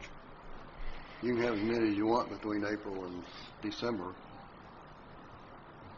I mean, that we have to take care of our residents, and half of them aren't here those other 9 months. So everything we can do to cram more revenue in those months is I think, what we ought to do. Yeah, I understand that, and one of the comments I made was that, and again, this goes to the product. That it's important to have the good product that's going to draw people, and it's important to have reasons to reinforce that it's a good product, and that's why I brought up that we used to, when I moved here, we had the Latin American qualifier, which I was able to go back and brag to my friends at Pebble Beach that, hey, we've got a couple golf courses down here and we host the Latin American qualifier. Well, we don't host the Latin American qualifier and we don't host the Canadian, but those third-party endorsements help that perceived value that's going to attract people too. So I think then the question is, okay, some events come into that season. Is it worth it, or do we just want to say nothing that's going to impact in season, which is when most of the people are here?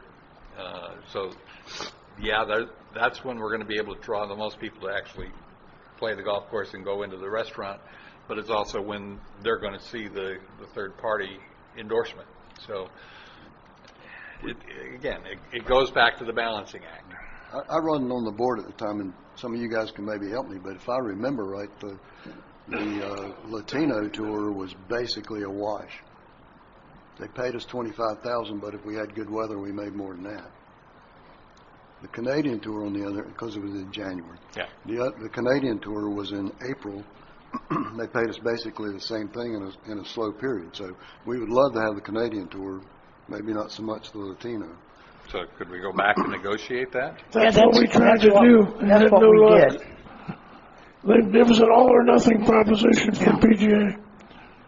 We wanted, Neil, the board wanted the Canadian Tour. We set it up that it would be that way. That's why we had 2 events at one time, but I think I explained to you that the sequence of events, stuff was going on behind our backs that we didn't know what was going on. Next thing we knew, it was both of them or nothing. And the one in January was totally not going to happen, at least with the board at that time, because of tearing up of the golf course and closing of the in January, closing of the golf course and so on and so forth. So, the board that made that decision, Joe was still here and I was here. I wouldn't mind at all having a Canadian Tour here in April, but I would be adamant against the thing in January because we're just closing down the golf course again and we're tearing up the golf course. But the whole problem was not this board that we didn't have it. It was a couple of our supervisors that tried to do stuff behind people's backs, and it just didn't work out for them. But so if you want to contact them for April, I'm on board with you. But that's how that happened. So. And the other thing that has always been kind of a point of discussion is, what do you really get from the endorsement? We're not even allowed to use their logo. I mean, we can't put on our billboard at the PGA qualifiers here and use the PGA logo. So who really benefits from that? I don't personally know anybody that's ever come here to play golf because those things were here. I think there's probably more benefit to Casper than there is to us. And I always believed that the Latino thing in January was an insurance policy against bad weather and nothing else. Because we were better off collecting the higher green fees and having both courses open. Okay. If you have bad weather, the Latino was great because they pay you whether they're going to play in the rain or whatever. But the damage they do to the golf course and the driving range does not recover because it is in January. So you got Bermuda grass that's only going to grow so much, and when you whack it up in January, that's one thing. You whack it up in April, that's another. So that I wasn't on the board. I wasn't party to that vote, but I don't know which way I would have gone, to be honest with you.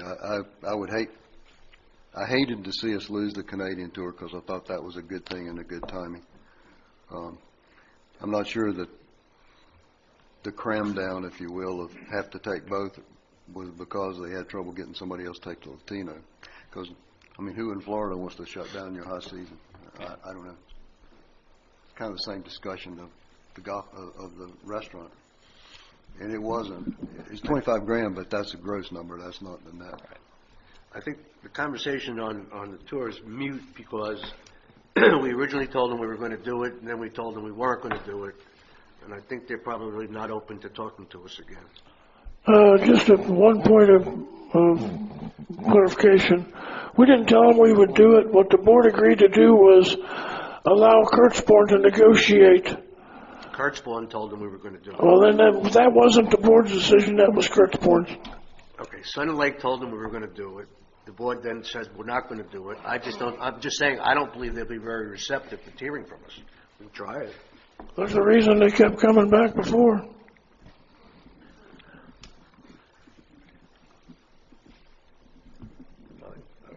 Try it. This is just for discussion. So. I only have a couple things, and I don't want to. I just don't want to start a whole bunch of arguments. But the last 8 out of 9 weeks on Saturday night, I play in a golf group, and we could not even go in the banquet room or in the clubhouse. And it's going to happen again tomorrow. The 1 week we could go in there, we were scattered all over the place because half the facility was rented. Even that week that we could get in, and there wasn't enough seats to set us. All the couple. There's 2 couples groups that play in, and I don't care, but I would like Cliff to work on however we do it. But I don't want to go through another winter like that. So if we can't accommodate the two couples groups, let's tell them they can't come in, because we can't do this. I'm embarrassed the way it's been the last 3 months. But again, I'm a little different. I play there on Saturdays with the couples groups, and so I'm not saying I'm right, but there's 140 some people in my group on Saturdays, and not one of them is happy about what's going on. Just give me clear direction. That's right. I'm always caught between and a rock and a hard place. I understand that, Cliff. The budget numbers that I'm told to hit, and then the other people that I'm told to take care of. So, I totally agree the with hope that. by the Lanai, by adding 90 or 100 more seats, that we can put everybody in that same room and take care of it. But I don't think that's going to happen. But if you guys want me to have no events between January and March, just give me that direction, and it will happen. I promise. Okay. That's what I'm looking to you guys to tell me what to do. And I think when we have our meetings with Billy Casper, we can talk about that. And I'm only one member, but it is not fun trying to be part of this community as a resident or anything, and can't function. And I keep being told you're preaching to the choir. I mean, I agree. I mean, my whole thing is I just don't want to say no to people anymore. Yeah, I understand. I want and you're doing a good job, Cliff. You're doing your job. I don't want to say no to people anymore. But you guys tell me it's open to the public. Well, it's not open to the public because it's closed. I'm looking for direction from you guys. And that's. Please tell me what to do. Okay, and I think we'll do that. But if I'm not mistaken, that's the reason that closing the Lanai to begin with, so that we can accommodate a group and the residents who want to have dinner. Yeah, but there's some, Dan, there's some weeks that wouldn't even, that's not going to be, and I don't mind, but I just don't think we can keep trying to do the banquets and this. And I don't mind if we do away with telling our golf groups that, go find someplace else to eat, because we're doing nothing but making people mad. And I know what Cliff's saying. I mean, him and I talk about it all the time. But and my other one concern was that I'd like to you guys consider starting all outings at 8:00, because whenever we have an outing, you disrupt, whether it's on Monday, Tuesday, Wednesday, Thursday, Friday, you disrupt the golf groups in the afternoon, and especially in the winter, we're finishing at dark, because we rented the place out to an outside group. And that's no big deal. All you got to do is make that decision or get it from us, what you want. But it's just not been fun this winter for me here. But I want to tell you, Cliff, you're doing a hell of a job renting that place. But as me as a resident, I don't like it. So that's all I have. I'm not adverse to revisiting the Casper contract, and I'm not adverse to discussing an incentive type of contract, although I think we have to be very, very careful if we do that. What we don't have in the existing document is clear documented lines of communication. So Cliff gets quasi-direction from 5 people, or 6, or however many happen to go in his office on any given day. Plus the golf committee. Plus the golf committee. Plus the MGA. I think Cliff's in a very difficult position. I don't disagree with what he's saying. He's trying to live up to the budget numbers they committed to. I'm not sure that I understood that it was going to be driven by the preponderance of banquet activity that it's become. I don't think we've had that in the past.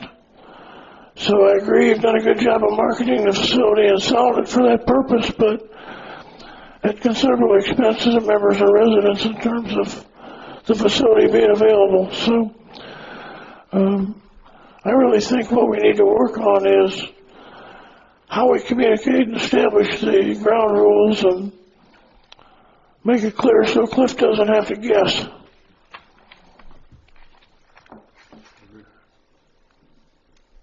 I'm last. Huh? I guess I got mine in late. Well, three of us agree on renegotiating the contract, and have stated it here, and I think we have to.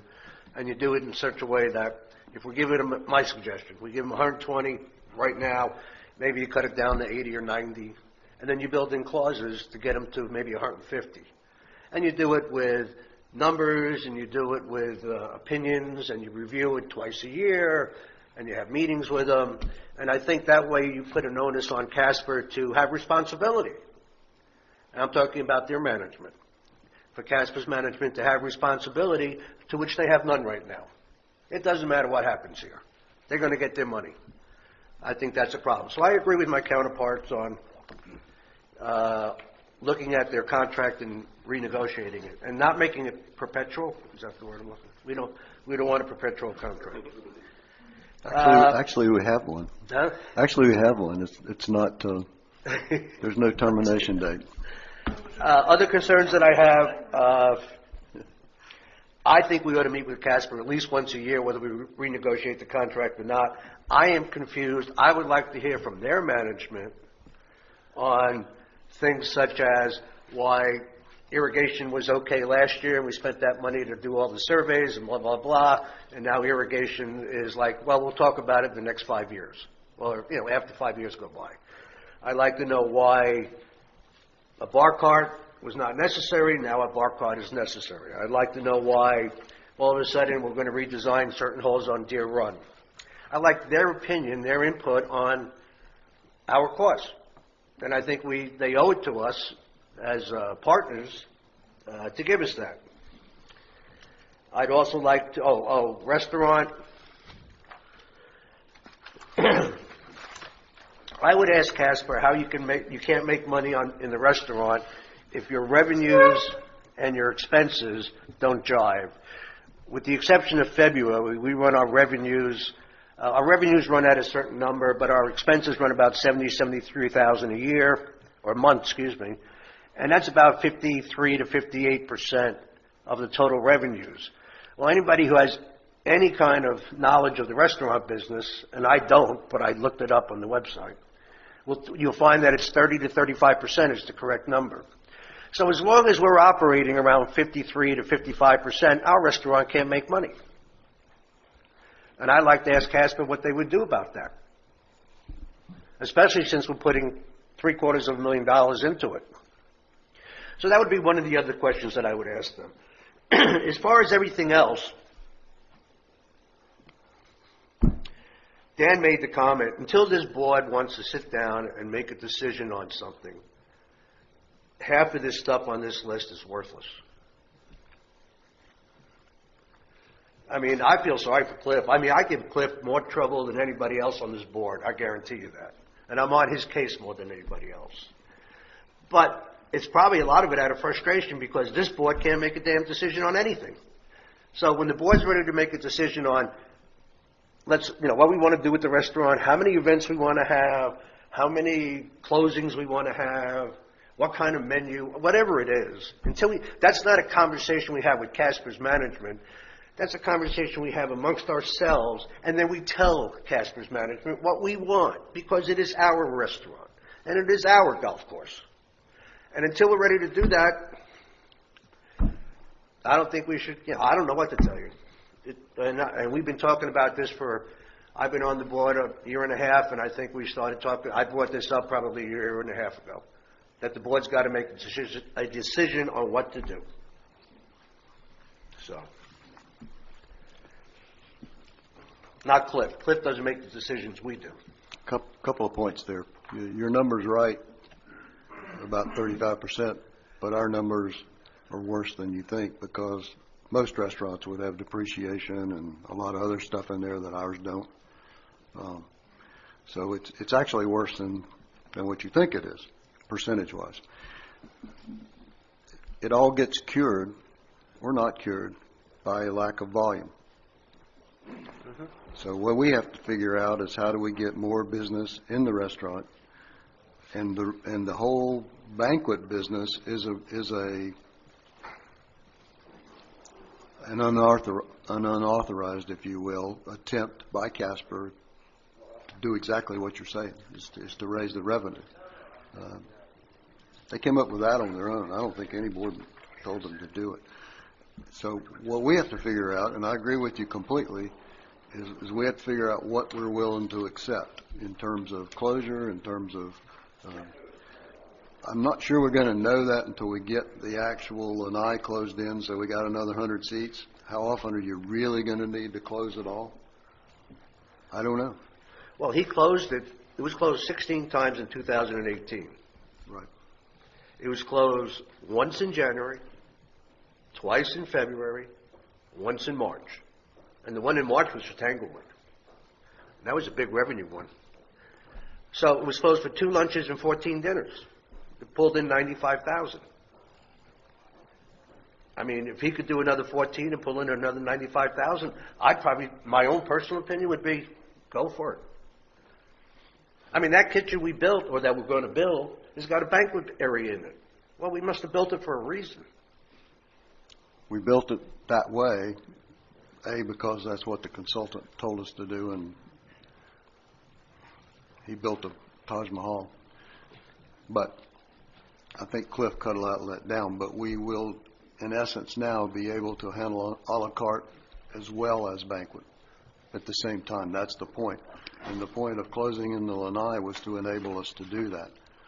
At some point in time, we're going to have to figure out, all right, how many banquets can you have and still take care of the business that you got coming in without turning the residents away? And that's really the issue for me.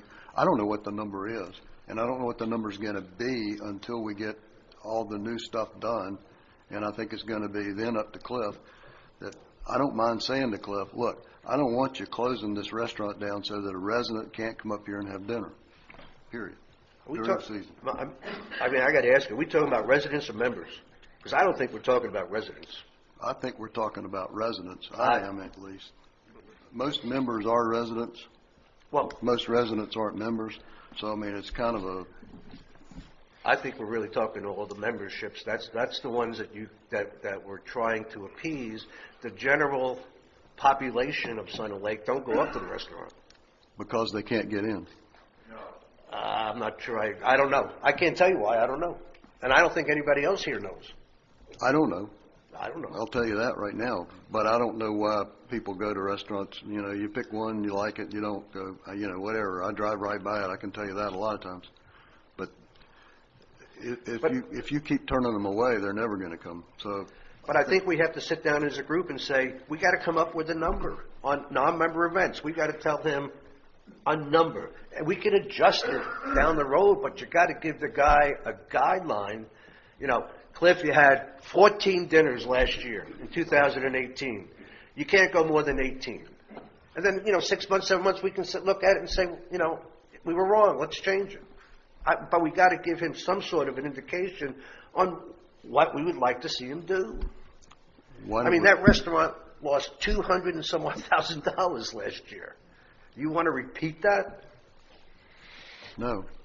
And I think the bottom line is, if we just said, okay, we're going to lease this restaurant to Billy Casper Golf and let them run it, they'd make money there. So it's the balancing act. And it's hard for me to correlate the numbers that I'm just getting from Ray, that we had 16 closures, and the report I'm getting from Mike that he hasn't been able to get in there 4 Saturdays in a row. Yeah, well, this is in 19. This is this year. 19. It's really... Ray's talking 18. I was looking at 2018. Yeah. I'm just so saying what he's the telling numbers you may not be right. It's closed a whole lot more this year than it ever has been before. Yeah. And I think I would reverse what Ray's saying. I would say to Cliff, you give us a plan. You tell us how many times you're willing to do this, and what impact does that have on budget? If you don't want more than 10, fine. Here's what I can make. If you want more than 20, here's what I can do. and we can then decide, okay, we're willing to live with this or that or the other, but, I mean, I'm sitting here going, well, I don't know what the impact on income is. I want to start with, we're going to break even in the restaurant. That's my goal. I want to break even in the restaurant. But you have What do we got to do to break even? You not only have to have a date, a number, you have to have a date. You can't go from 0 to 120 instantaneously. Right. We have to build the volume Let's over cut time. it in half. I mean, we got to do. I just think we have to decide. That's all. And I don't see us ready to decide. Do that. Well, and I agree with Dan. I think that we're not the operation. We're the bank, if you will, that oversees the operation. And what we want to do is give a clear message of, as the underwriter of this operation, this is our goal for it. Help us understand what you need to get there, and we'll help you balance and then agree to what the situation is, so that, you know, maybe this year we make up 20% of that deficit, and next year we make up 40% of the deficit. And part of that is we're expanding the restaurant so that we can accommodate more people and groups. What's the right mix? So from an operations standpoint, with the budget plans that are going to be coming in before we know it, what's your ideal way to operate that so that we can start cutting into that deficit, so we can find out what that impact is and whether we'd rather continue underwriting it a little bit more than, or a little bit less. But from an operational standpoint, that should be part of what we're looking at when we're looking at the next year's budget. Exactly. It needs to be part of the budget discussion.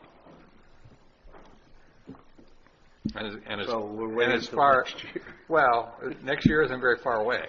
We're a September budget year. So what do you want him to?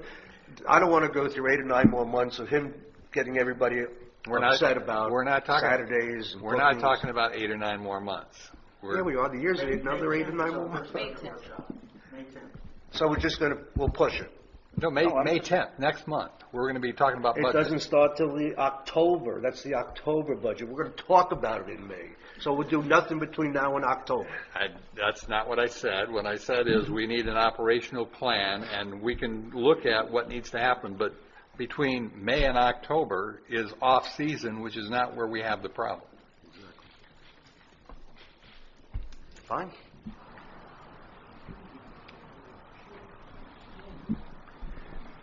And too, Cliff, when you look at that, just like 2 weeks ago I was talking about, it wasn't a complete closing, but it was closed. I mean, when you look at kind of this stuff, when you rent out half the banquet room on a Saturday night, say for then, it's closed as of what we have now. So that's a full closure.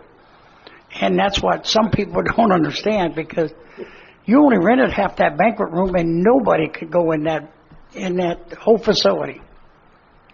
Nobody. So you were completely closed. So just look at that when you're doing it. And then the other comment I'd like to make is on the reporting structure with Billy Casper. And I haven't been involved with it as long as you guys have. So, but based on what I've seen, the board gives direction to staff. The interface with staff is Tanya. Billy Casper's interface is through Cliff with us on a regular basis, and Ron and some of the others when they come in. But Cliff gets his direction from Tanya, who gets her direction from us. And if there's a conflict, then Tanya and Cliff work it out. But we need to give clear direction to staff so they know where their boundaries are. I agree. So before we do public comments, so what are we doing as far as Casper is concerned? Are you asking Cliff to create an operational plan? Is that what Well, as far as Casper is concerned, I'd like to, for us to have, three of us wanted to renegotiate the contract. And that would be something to have a meeting with Casper on. So do we want to work on that or not? I'm in favor of renegotiating the contract. Well, I think there's there's probably 5 of us that would like to renegotiate, but I was here when we did away with it, and I don't want what happened then to happen again if we give them incentives, because there was a lot of bad stuff going on. And so if you're going to put a make money clause in there, I want to hear what it is. But the last incentive program we had did not work. Right, well, we would have to sit down with David and do it and see if we can put it together. It would be put together by us. And I'd be willing to listen, but I'm just telling you, we canceled that last one because there was a lot of stuff going on that wasn't good for Sun and Lake. And based on what I've seen, I don't know that a financial incentive program is going to add a lot, because I'm seeing, particularly with Cliff here, and now that we're getting more attention from Ron and the other parts of the management team, I think their incentive is to make us happy. And all we have to do is tell them what we want. Now, if we give clear direction and it's not happening, then I think we've got some issues. But I think as far as the golf cart and the irrigation being a priority and not a priority, that's a managed problem, because we had different management who see perspective differently. And what I'm hearing from the current management is that we need a longer-term plan before we jump in and make fixes. The golf cart was kind of a quick fix. The irrigation is a longer, let's take a longer view, which was the same thing I was encouraging on the restaurant facility. But we're moving forward on that one, and I think that it's smart to look at the golf course in a longer view before we start making decisions about irrigation, because then you got to redo things. So I think that was a smart call by staff in moving it on the budget. I don't think that's a Billy Casper issue. I agree. We fixed the immediate issue there. And the longer term thing is actually replacing all the piping. Any additional board comment? Any public comment? I'm Jan Benson. I'm a resident of Sun and Lake. I just have a couple comments on the things that you've been talking about, the lack of money that you're taking in. Have you looked at the security of the liquor and the food that you have?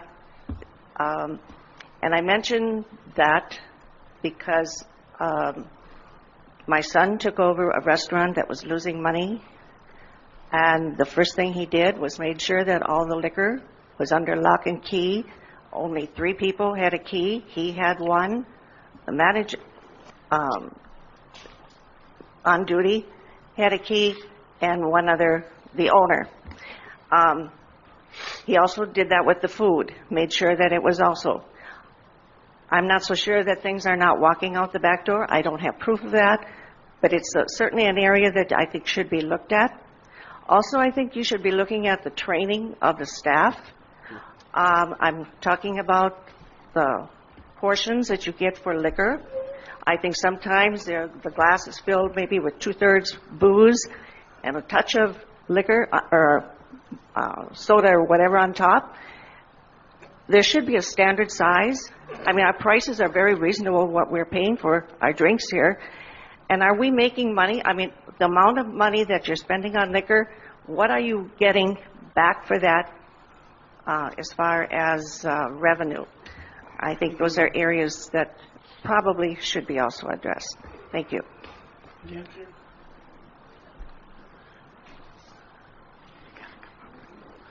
Dave Halleck, time and again you guys get into this discussion about how this restaurant should be operated. Why don't you do a workshop and put together a document that you have to be responsible for living with and Cliff has to be responsible for living with? I mean, you're not going to be able to hit it 100%, but at least it'll stop some of this back and forth in arguments the way it goes consistently and constantly. And I agree, Mike brought this incentive up. And I don't see any problem with incentive, but the last time was a nightmare because a lot of it was based on savings on expenses. If you're going to put an incentive in there, make it on revenue and set it up like a rebate rather than cost savings overall, where they cut back on herbiciding and they cut back on this and cut back on that. It should be based on revenue. If not, you're going to have the same problem you had before. Thanks.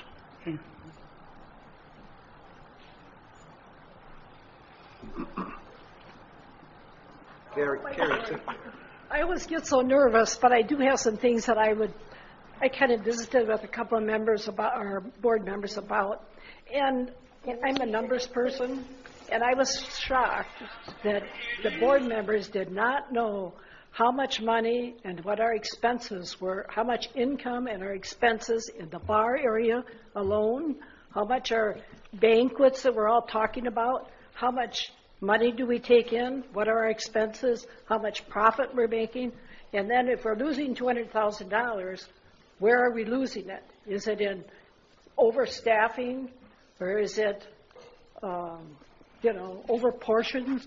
I mean, I agree with Jan. When you get a drink, you have to say to them, slow it down. I don't need all that alcohol in that drink. And if that's where our money's going, is over pouring or portions, even in the food industry.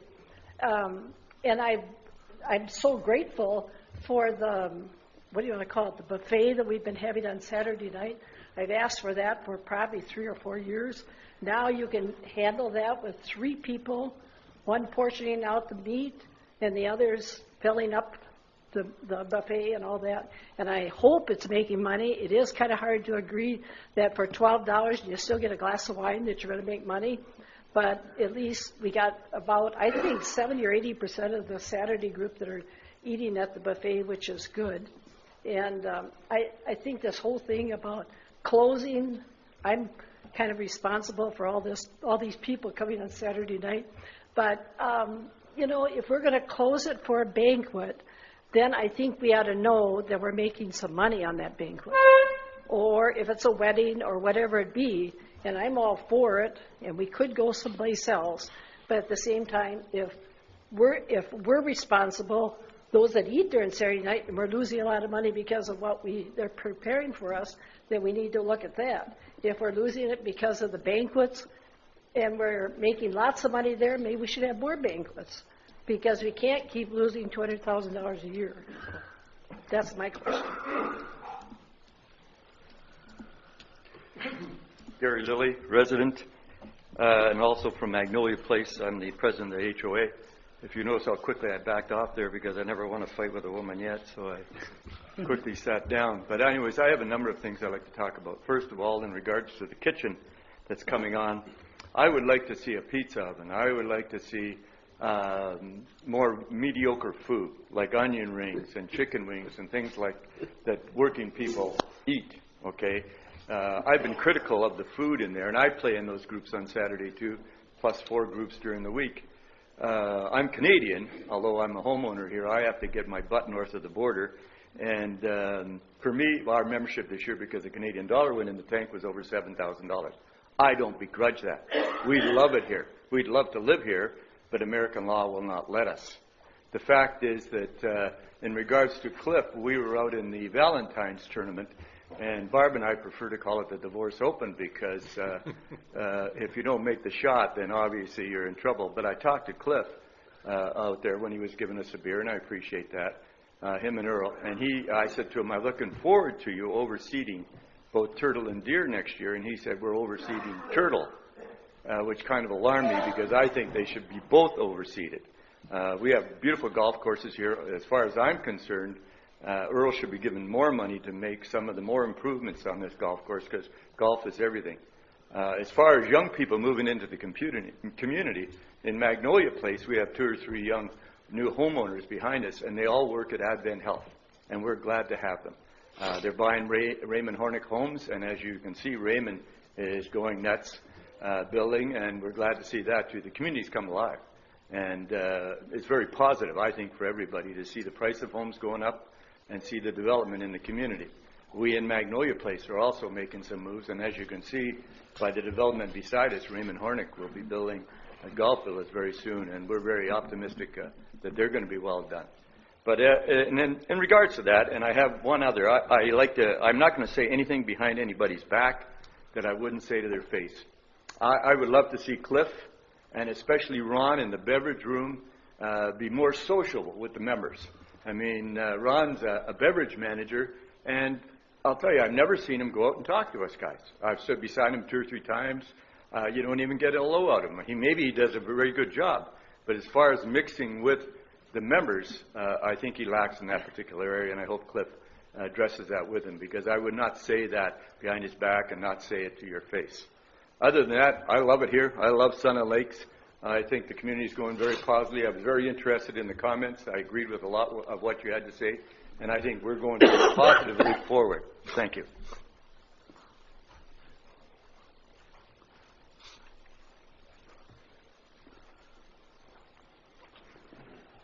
Sky Wanamaker. I just have some comments on the restaurant management. First of all, I do support the addition to the kitchen that you've approved. I guess what I see is our restaurant does a great job of handling banquets, large groups. Everybody comes in and they're served. It's very efficient, excellent. But when we have a group like our Saturday night coming in, whether it's buffet or a la carte, or when I just want to invite my friends for a meal, the service, I have to say, 90% of the time is embarrassing. I've had friends come in. We were seated. You do a great job of welcoming us and seating us.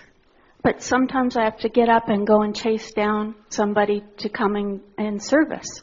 And as a member, I didn't walk out because I want to support the club. But had it been another restaurant, in the past year on 4 occasions, I would have walked out. So me having to go and chase down someone to come and take our order and serve us is a problem. So I'm hoping as part of this expansion, you're looking at training our staff and including technology to support our staff when they're taking our orders. So, like, for example, at Blue Lagoon, they don't come to your table, write down what your order is, and go and line up in the room to enter the data on the one computer. Sometimes the other one's down.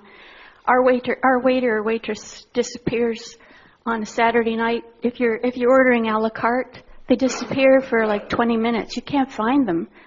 I think they're in there trying to enter your data for your meal on the computer. Meanwhile, you're waiting for your drink to be served. They're sitting at the bar. The drink order is there. I've seen our wine or drink sitting on the bar, so we can go up and get it. Ron lets us go and get the drink because we've been waiting 20 minutes.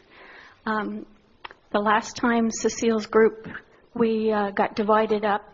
Half of them were outside, half were inside. We didn't have a waiter or waitress, so we went in, got our drinks from the bar. Some people ordered from a waiter or waitress inside.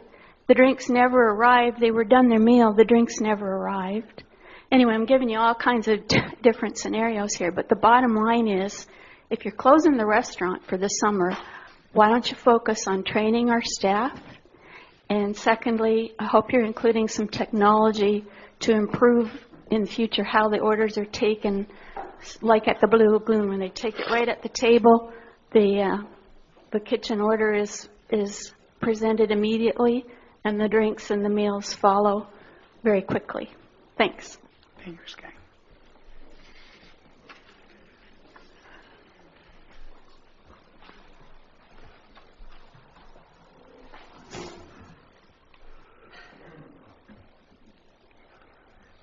Bill Norcross, resident. I know we've talked about the restaurant and Casper Operations infant item here.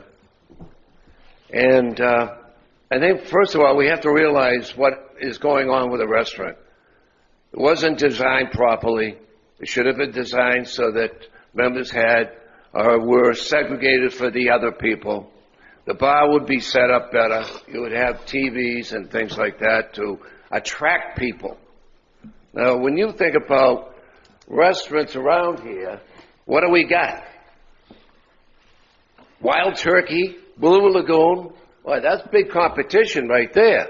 You mean to tell me we can't do a better job than those people? You have a lot of good features here. You have a view of the lake out there, which should be emphasized, and which we try to do in advertising. You have great parking out there for large parties. But the problem is it's not friendly.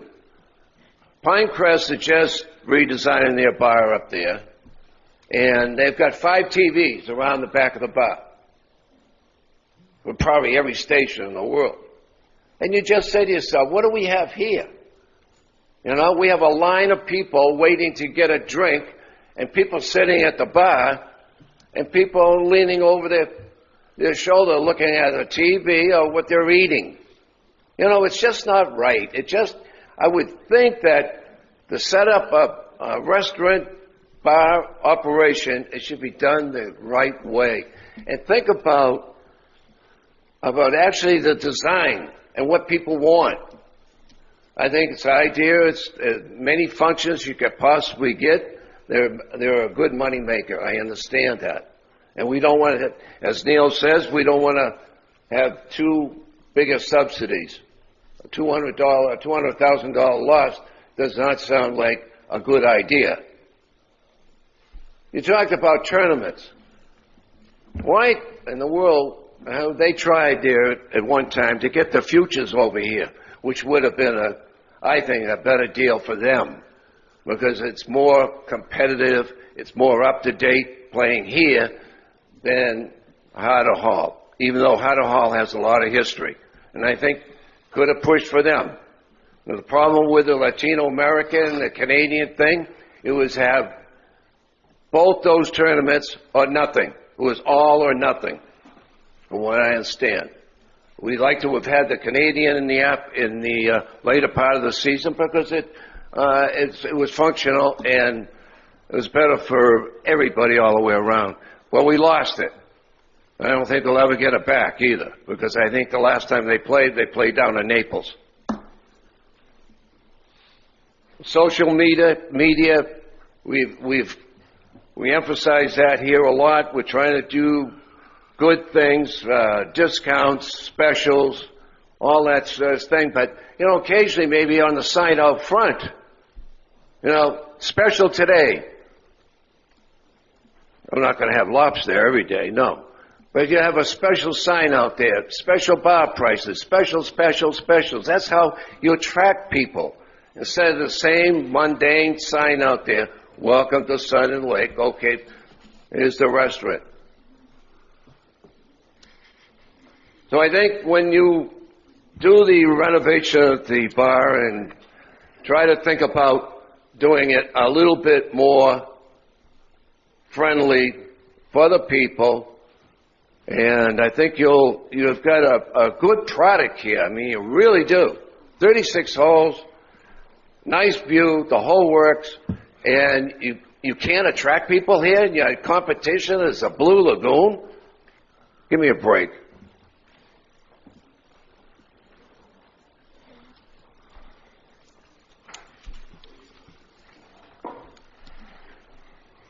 Okay, any add-on items? None. Petitions and communications? Yes, we have petitions from the Sunrise Drive and Cortez Boulevard regarding speed tables.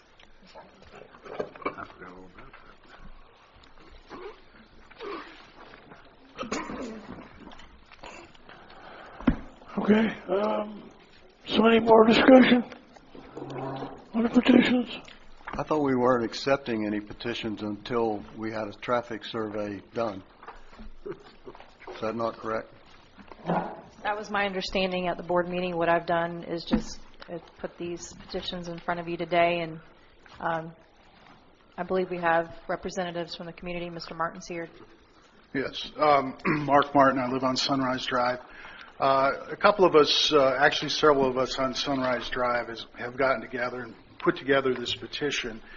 And I want to clarify that it's not all of Sunrise Drive. It's the east-west portion of Sunrise Drive, and as you turn left, the north-south portion of Sunrise Drive.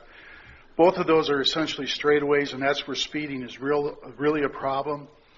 And not only do you have a lot of commercial vehicles that speed down there, people are going 50, 60, even faster on those portions of Sunrise.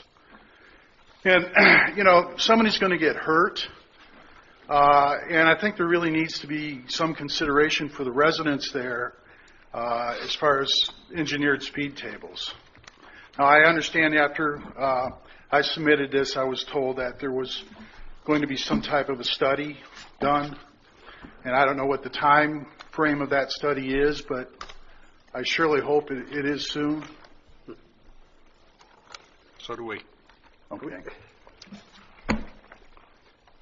Can I talk a minute about the study, just quickly to the board, or should I wait till later? I got to tell you, a study is going to tell us nothing. I mean, I don't know what a study is going to tell you. It's going to tell you if they catch people speeding, it'll tell you that people are speeding. There's only two ways to stop people from speeding. You hire a police officer who sits on the block and gives tickets. That would stop people. Or you have to put a speed bump up. But to do a survey, to be told that, yes, people are speeding, which is what we did on Sun and Lake, I don't know what it accomplishes. The purpose of the study was to determine where we should be putting speed tables and controlling traffic more. So Sunrise may be one of those spots, but we want to do it in an encompassed way rather than hit and miss. Here's a complaint, let's deal with it. Let's deal with where our problems are and figure out the best way to address it. Or if we're going to do speed tables, if you'll show me how you get a speed table that's less than 20 miles an hour below the speed limit. We've got 30 mile an hour speed limits and 10 mile an hour speed bumps. That's insane. I mean, we can't keep doing that. That's my issue. I'd rather see us hire an off-duty cop and let's write a few of these people tickets. Did you see the numbers that came on Sun and Lake? I don't guess the audience has seen it. I mean, Tanya, you can quote it, but there was one guy doing between 65 and 70 miles an hour on Sun and Lake Boulevard. Just between the two circles. Yeah, between the two circles. And a bunch of them 60, a bunch of them 50. I mean, that's nuts. If we don't get a cop out there, we got an issue. And that's not even our property. That's the county. So I assume we'll get something done there. But we gotta deal with this. Do you want speed bumps? Do you want signs that flash? What do you want? You know, the issue gets to be, you let an ambulance run over one of those things and somebody gets hurt, then we're all going to get sued, and it's going to be us. I don't see sticking out a bunch of speed bumps until we know where they need to go, or even if we should be, or if we should be putting flashing signs. I think maybe it was Sky, I can't recall. Somebody said you got them that'll take your picture and send you a ticket. I don't know that we have the ability to even do that, but if they flash, it should slow people down. If not, we need to get the cops out there to do it, and if we have to pay to get it done, then that's what we're going to have to do. Dan, I'm going to speak with Can't hear you. Excuse me. I'm the one that's taken all the most of the complaints on this through security, and you and I have talked about it. The only way that we're going to stop these people, right? I've been doing this for 8 years here and 30 years back east. The only way you're going to slow them down is exactly what Ray said. Either we hire a cop, an off-duty cop, or we put some type of speed bump.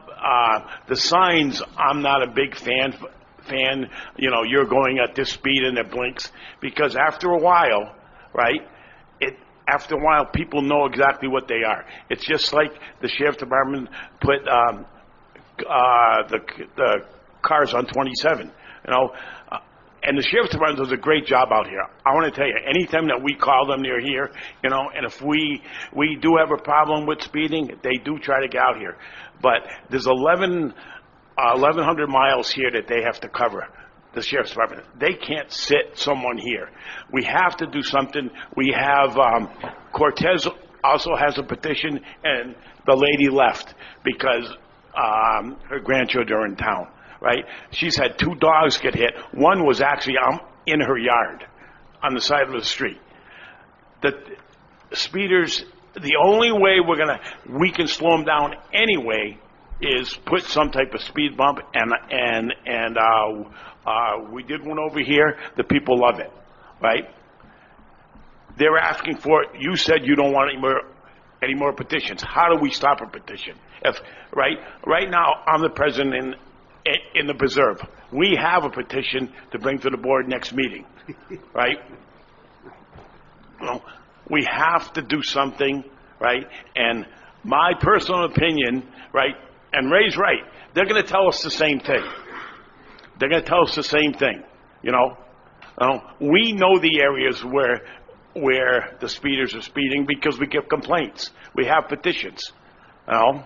So, I mean, I really, and I know you don't want to deal with them, but we have to deal with the areas. We need to deal with the issue, not with speed bumps that are 10 mile an hour. Right, I understand that. So that needs to stop. No, and that, I agree with you on that, you know. And you just put 3 in our property. And you put 2 of them because I said the ones you put in were too dang big. I don't know how right. fast and you we go changed over them. Right. You know, when we ordered them, we explained that to them. That's what we got, and we did change them. Now it's much better on Matanzas than it ever has, and anyone in this room, right, will tell you that.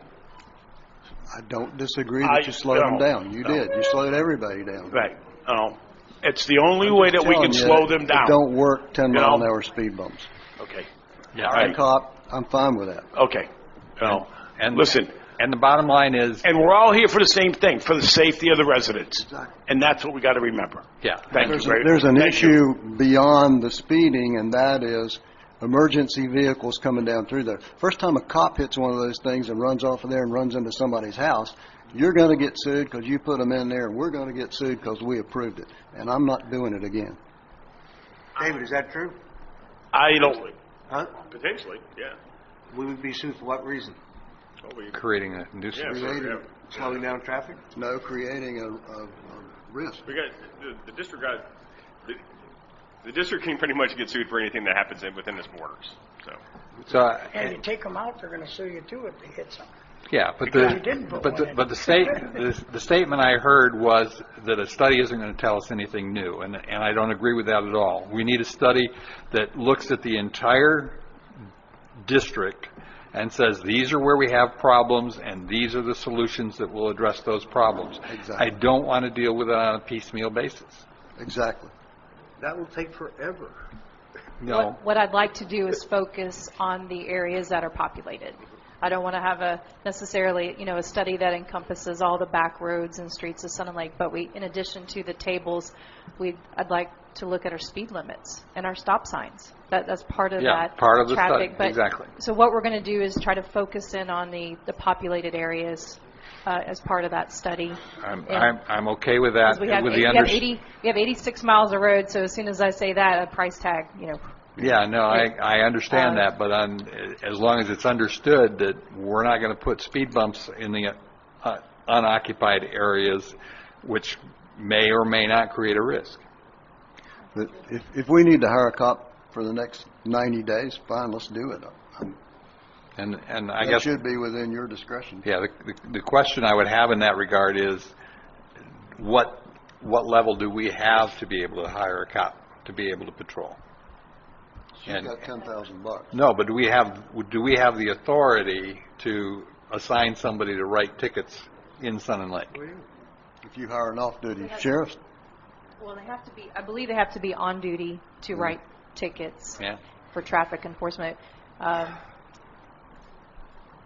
If that's the board's consensus, I can certainly contact the sheriff's office and talk to them about hiring an officer, several hours a week or more. I mean, I think there would need to be more enforcement in certain areas. Well, we talked about this yesterday at our meeting, but I I'd be willing to listen, but I know that's going to be very, very expensive to hire on-duty cops to come in here and work. So, but maybe I'm wrong. I think if you got a price, I'd be willing to listen. I think as a temporary fix, it would be worthwhile to look at that. If we've got people that are going 60 miles an hour in residential areas, that's not a good thing. That's not even a street. But I also think that, you know, we need to look at that as a short-term fix, but we need to get moving on this study so that we know what we should be doing. I agree. How realistically are we to getting, I mean, we've been talking about this now. We started in December, I believe, about saying we're not going to accept any more of these. And we haven't gotten anywhere as far as getting a company to do this. So is that, are we being realistic? Can we get somebody to do this or not? I'm realistic, but I should have more information for you by the next meeting. I've already hit a roadblock with 2 companies, so now I'm on my 3rd. I mean, I know you've had trouble getting it. I mean, that's... Yeah, but we did get the county to do the traffic count. I would assume you'll get some kind of response from the sheriff's office. Yes, for that, yes. Mr. Howerton is turning in that information for me. Are they going to move that to another area? Or do you know that? I haven't asked him to do anything else at this point. Maybe they could put it on Sunrise. If you get a couple. The only reason they did Sun and Lake, I got to believe, is because it's their responsibility. Yeah, but we asked them to. Would you like for me to ask them to set it up on a 24-hour period on Sunrise? Certainly. Okay. Close to where he's talking about. All right. The speed sensor that we're talking about is owned by Highlands County Engineering Department. Not only does it count the number of cars, it will tell you the speeds for each of those cars in a 24-hour period. And they did that on Sun and Lake Boulevard. Right. And it was good information. So. Well, that's good. That's fine. I just really feel something needs to be done. And there's another element of this, too, and I haven't brought it up.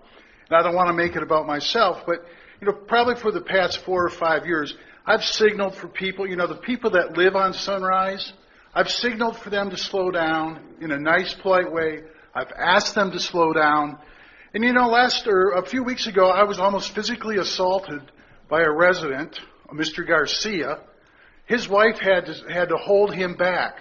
All I did was ask him to slow down. And that's what the elements you have here. You know, there's people that have harassed me, have parked their cars in front of my house and sped off. There's parents, daughters, boyfriends that have come and harassed me. There's sons that have harassed me. This has gone on for 5 or 6 years. All I do is ask them to slow down. You know, and it's a sensitive. You know, for me, I lost someone close to me in 1985 by a hit-and-run driver who was going about 60 in a 30-mile-an-hour zone. So I'm a little bit sensitive to it. So, you know, if I'm going to be physically threatened and attacked, then, you know, I'm going to get an attorney and everybody's going to hear about it. So something has to be done. And I'm not the only one on Sunrise that feels that way. You know, there's 34 people that signed the petition out of about 51 homes. Okay, so I just want you to think about that. Thank you. If we can ask them to do that, then we know what the problem really is. Go ahead.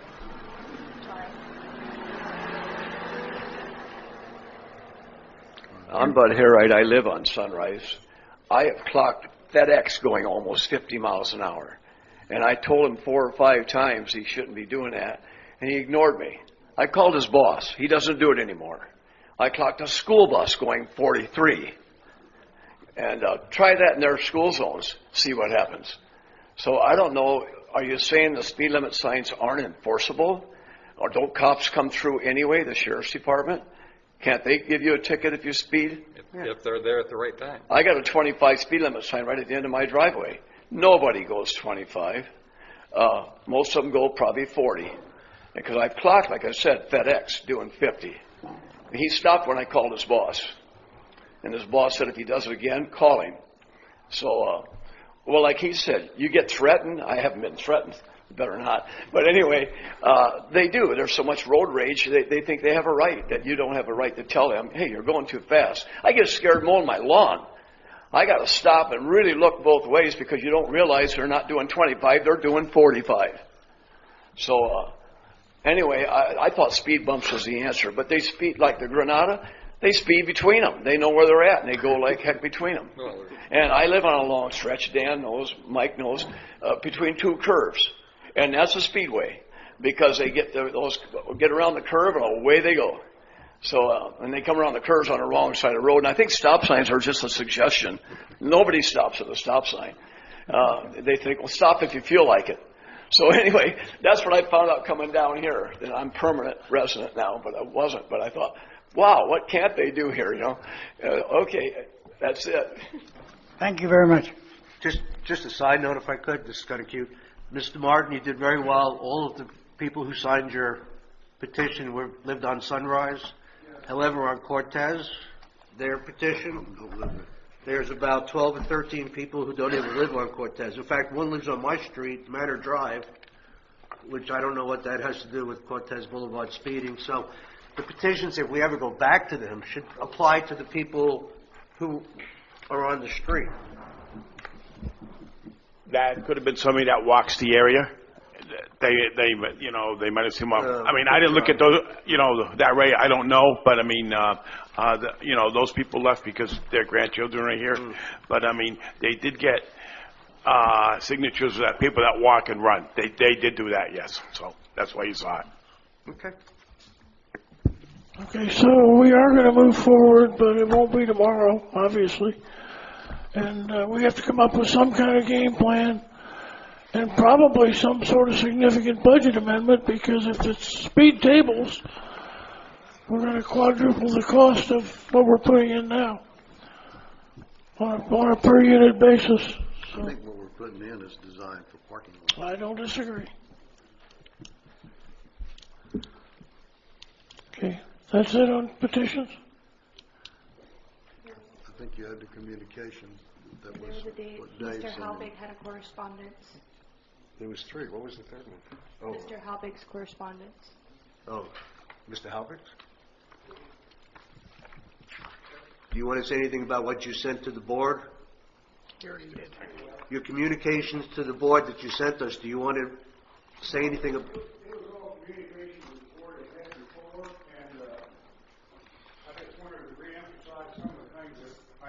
About this Tanglewood situation, because it's been a burn in my gut for years. Okay. We've never gotten a good, and I really appreciate you guys tabling this thing and going to get an opinion. I couldn't believe what David said about he had 6 meetings with the Tanglewood people, and the only thing he changed in that original agreement was to add the word perpetual. We never had a perpetual agreement with these guys. If you sign this thing, that's what you're going to have going forward. So I just wanted to reemphasize some of the things that I had said before, and I appreciate it very much. Okay, staff reports.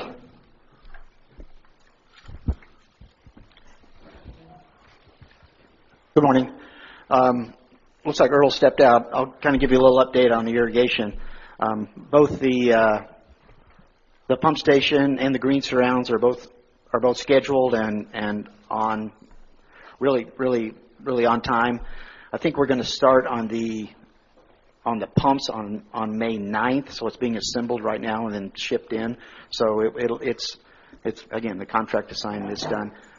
Just shortly thereafter, when that's finished, Mondragon, the contractor to do the green surrounds, they start on, I believe, the 16th. So, and it's scheduled when Deere is closed. So everything's on schedule from Earl's end.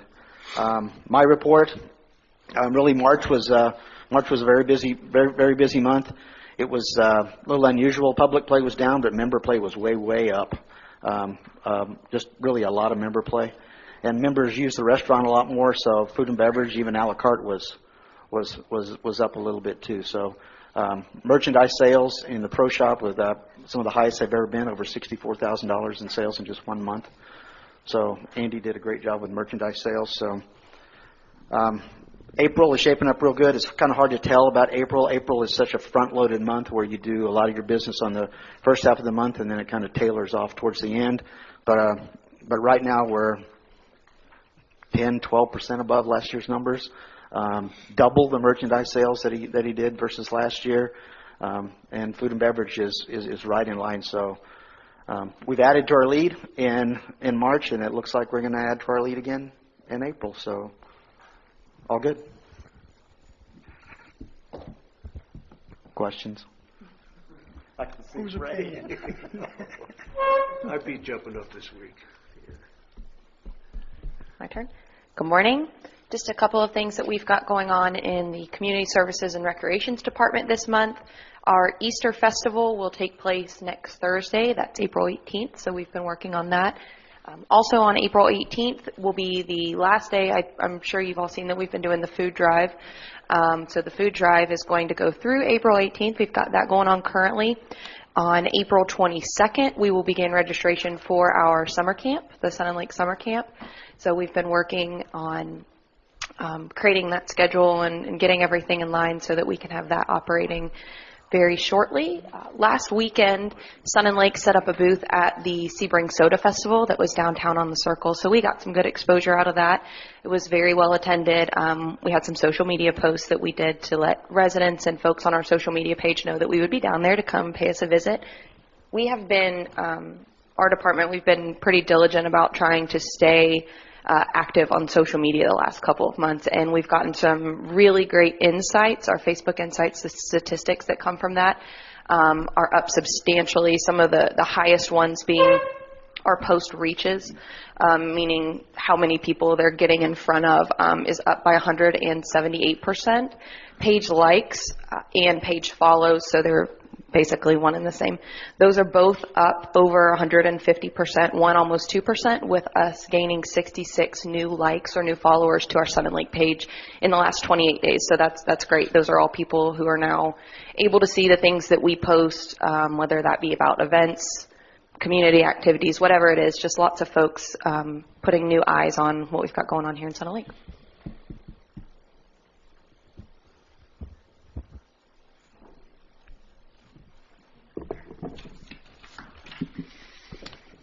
Not much on my end. The foreclosures, we have noticed a lot of defaults are getting entered, so we should be those.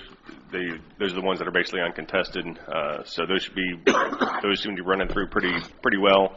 The DFC action, summons were issued for that a month ago on March 12th. My guess is that those are out for service, and hopefully we'll have those returns of service probably in the next week or so, and if we're lucky, we can get moving forward on defaults on that. We'll see if we get any responses, but that's all I've got.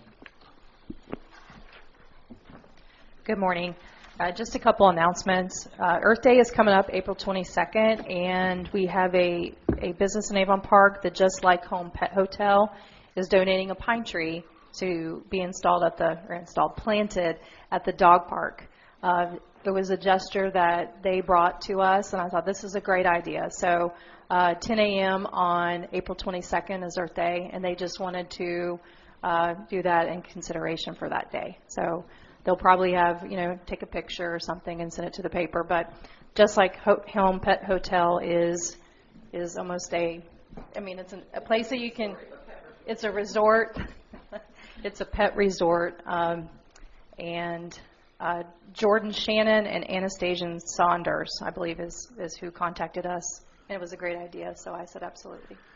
I think that's Dr. Saunders' wife. Daughter Anastasia Saunders, is that okay? Dr. Saunders is a local veterinarian. Is he retired, or is he still in practice? They're on 27. Okay. Budget discussions for the 19-20 fiscal year will begin May 10th for golf, and the remaining district operation budget discussions will happen on May 24th.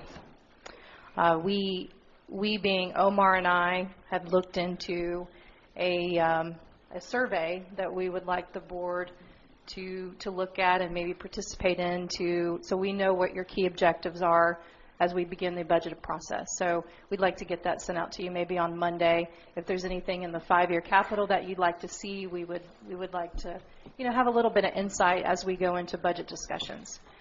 You're welcome to expand on it. You're welcome, and then you could give it back to me, and then we can certainly take a look at it during the budget process. At the next board meeting, we're going to have a 6-month recap of where we are on our financial statements and operations and assessments. So Omar will have that for us. So that's our fiscal year, October 1st through March 31st. So we'll have some good numbers for that. The district received another $154,000 in FEMA reimbursements on March 30th. Of this amount, $47,686 was for the golf club for a labor reimbursement in relation to Hurricane Irma. So Cliff's operations, they've received that check, and we expect maybe one more additional check of about $33,000 from FEMA, and then we will be finished. So we are way ahead of other governments. I'll just tell you, Highlands County, as of today, I don't even know that they've received a penny for the $14 million that they have spent just in debris. I haven't heard. I think last month during the meeting that Mike attended, Mr. Howerton said they hadn't even received any monies yet. So if Highlands County has not, that means many other counties throughout the state. And as we have more emergency situations, floods, hurricanes, whatever they are, I think it's taken longer and longer for the governments to receive funding as a reimbursement. So I feel like we're very lucky in that respect. All of you have seen my email about the Sun Lake Boulevard speed sensor check that they did on March 27th. And currently we're reviewing our strategic plan initiated by GGA and then adopted by the board. So we're looking at that to make sure we're on track for our upcoming budget process. So we'll be looking at that. Just real quick on projects, the drainage phase 3 project started today. And so they're going to be working off the edge of Sunrise and Edgewater first. And I haven't seen an actual timeline of where they're going to be next, but if you see an excavator out there, I know they're starting to work on the swales today. Last thing I have is the road paving project. We'll be bringing that to the board for approval at the next board meeting, so we can move forward with that. So, any questions? I thought it was really positive that we had 3 supervisors at Hornick's opening yesterday, whatever you want to call it, groundbreaking, yeah. 48 new units going in at Magnolia Place is a real positive for Sun Lake. If he can do it, and he's putting in the infrastructure, so he's got to sell something somehow to pay for that, because I'm sure that's a bunch of money. Any other board discussion? Unfinished business? Wait, I'm sorry. I got some. Too late. No, not too late. So I just want to know what we've decided, if anything, on Casper, because I don't think we've decided anything. No. I don't know what you're talking about. I don't know what you wanted to decide. Huh? What did you want to decide? Whether or not we were going to have a renegotiation meeting, I think, is what he was looking for. Are we doing anything about Casper pertaining to the contract, direction on the restaurant? I mean, all that conversation that we had, are we going to do anything about it, or are we just going to... That was a May 10th. My understanding is the way that we left that, Ray, was that we're going to have Cliff put together an operational plan as far as what he thinks we need to do to make a workable budget and meet the needs that he's heard us say, and then once we see that, we will give him some feedback on that. And that I think is the appropriate way to address the immediate issues with the operation. And if you guys, I don't see a need at this point until we've gotten further down the road, and I think Dan was saying, until we get the restaurant redone, we're not going to know a lot. Renegotiating the contract at this point, I don't think makes sense. When can we expect this, if that's what you're agreeing to? Prior to the first budget meeting, I would assume, right? I'm sorry? I mean, I'm getting close, actually. I'm going to make some tweaks with what you kind of told me to do, but... the May 10th meeting, yeah, I right? mean, I'm working on budget right now, actually, so... Yeah. So May 10th, but you'll have it at least a week before that. That's the beginning of the budget process. So that's when he's going to have plans for us. Okay. Mike? I just want to ask, I guess the board and Tanya, with all the building going on, I want to know what we can do about some of the properties right now that are considered golf course, if we wanted to make them. Did you tell me that's a year process? To get it back off the golf course and us to make them available for sale? And my thoughts are at least the ones on Sun Lake Boulevard. After the 3 that are built there, we have going towards the district office. There's 3 or 4 lots there. It's my knowledge that right now they're part of the golf course, and for us to sell them, we need to turn them into Sun and Lake. Is that correct? Are you talking about the property that is on Sun and Lake Boulevard, south of the Hornet Home? Yes. Duplexes? Yes, not south. East. It's east. It's east. East. Well, that would need to be involved in a replat process if the board would want. When you're talking about homes that would be directly built on Sun and Lake Boulevard. Oh, or maybe, before, in the last couple of months, I've been talking to a couple developers, and it's certainly something that they might be interested in. But I think at one time, one of our conversations a year or so ago, you told me that would take a year. It probably would take about a year to I go would through. like to start that if the board is in agreement, and also if there's any other spots, because it seems to me like where our garages are, our golf cart garages over there, that's a prime area for some condos or a stay and play thing, and I just want to know the board's opinion on that. I mean, it's maybe if we sell 3 or 4 lots there, we can have one less banquet. I'm just trying to make a little money for the, and to do that, it takes a year. And how much would that cost us to put? Wouldn't we have to pay taxes on that then? Yeah. So that would be the only thing if it's not before that. But development is just really starting, and those are prime lots right there. I mean, so I'm asking the board if you have her look into that, or if you don't want to sell those lots, the majority of us, that's fine too. My initial concept would be there are so many available lots right now that I don't think I would look at replanning to create 3 or 4 more residential lots. I'd be more interested in finding ways to get the existing lots of record developed.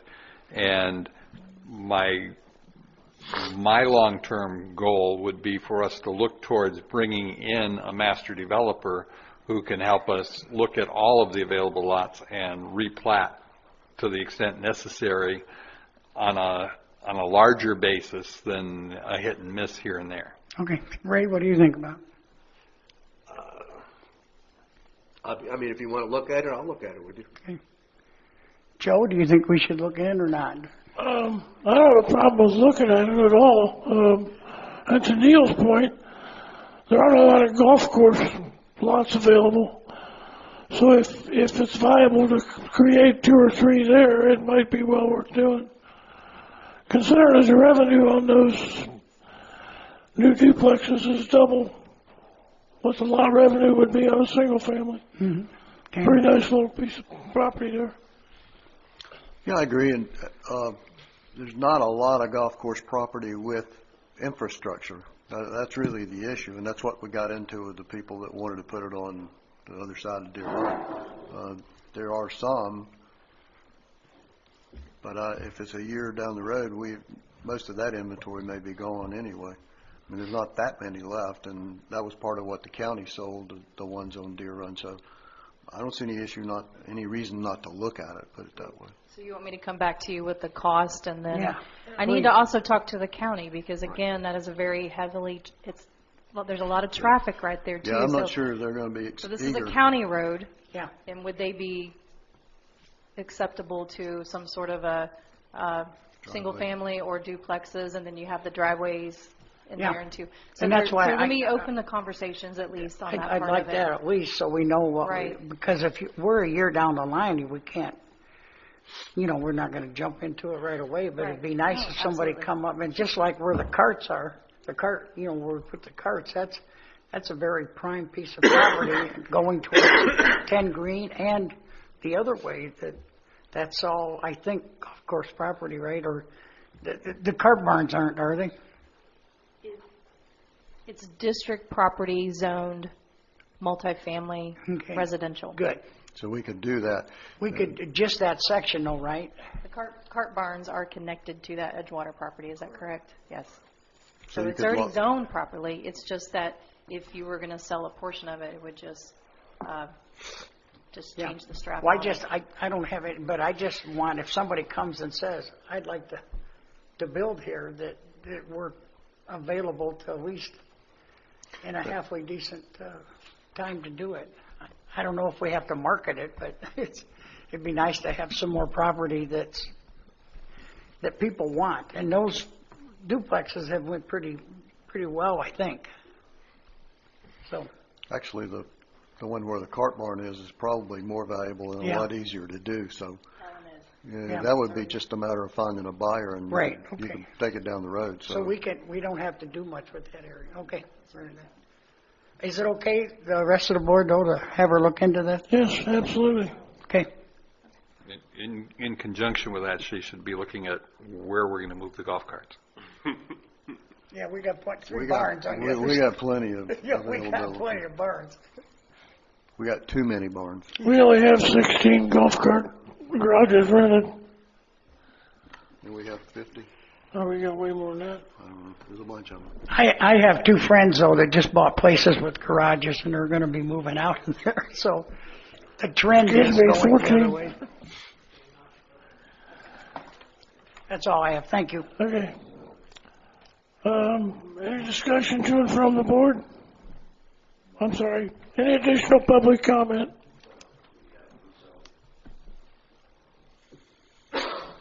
Okay, any discussion to and from the board?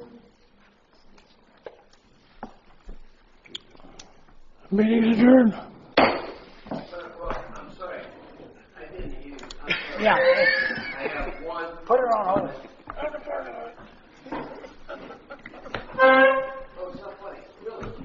You want 4 times. Well, half the time you're talking among yourselves, so we can't hear what we're saying either. Listen, I just have one point. Go ahead. All right? It's a good valid point. The point is that, and the rest of it, what I meant to say, and maybe Cliff could just listen to the argument here. At least we've been kicking this point of sales type of thing around for 4 or 5 years. I think it's a good thing. You talk about inventory because a woman out there says things go out the back door. Okay, fine. You can have inventory. You can keep track of popular meals. And it's a quick response because if you expand now, the waitress has to go back and forth. And then if she has that point of sales computer, bang, it's in there and she can help out. We've also had problems where the bartender has to go out to the dining room and leave the bar alone. Not a good idea. So, the point of sales, I wish you'd really consider it because, if you're going to upgrade things, let's do it right. I think it'd be a good idea. Thank you. Sorry. Thank you.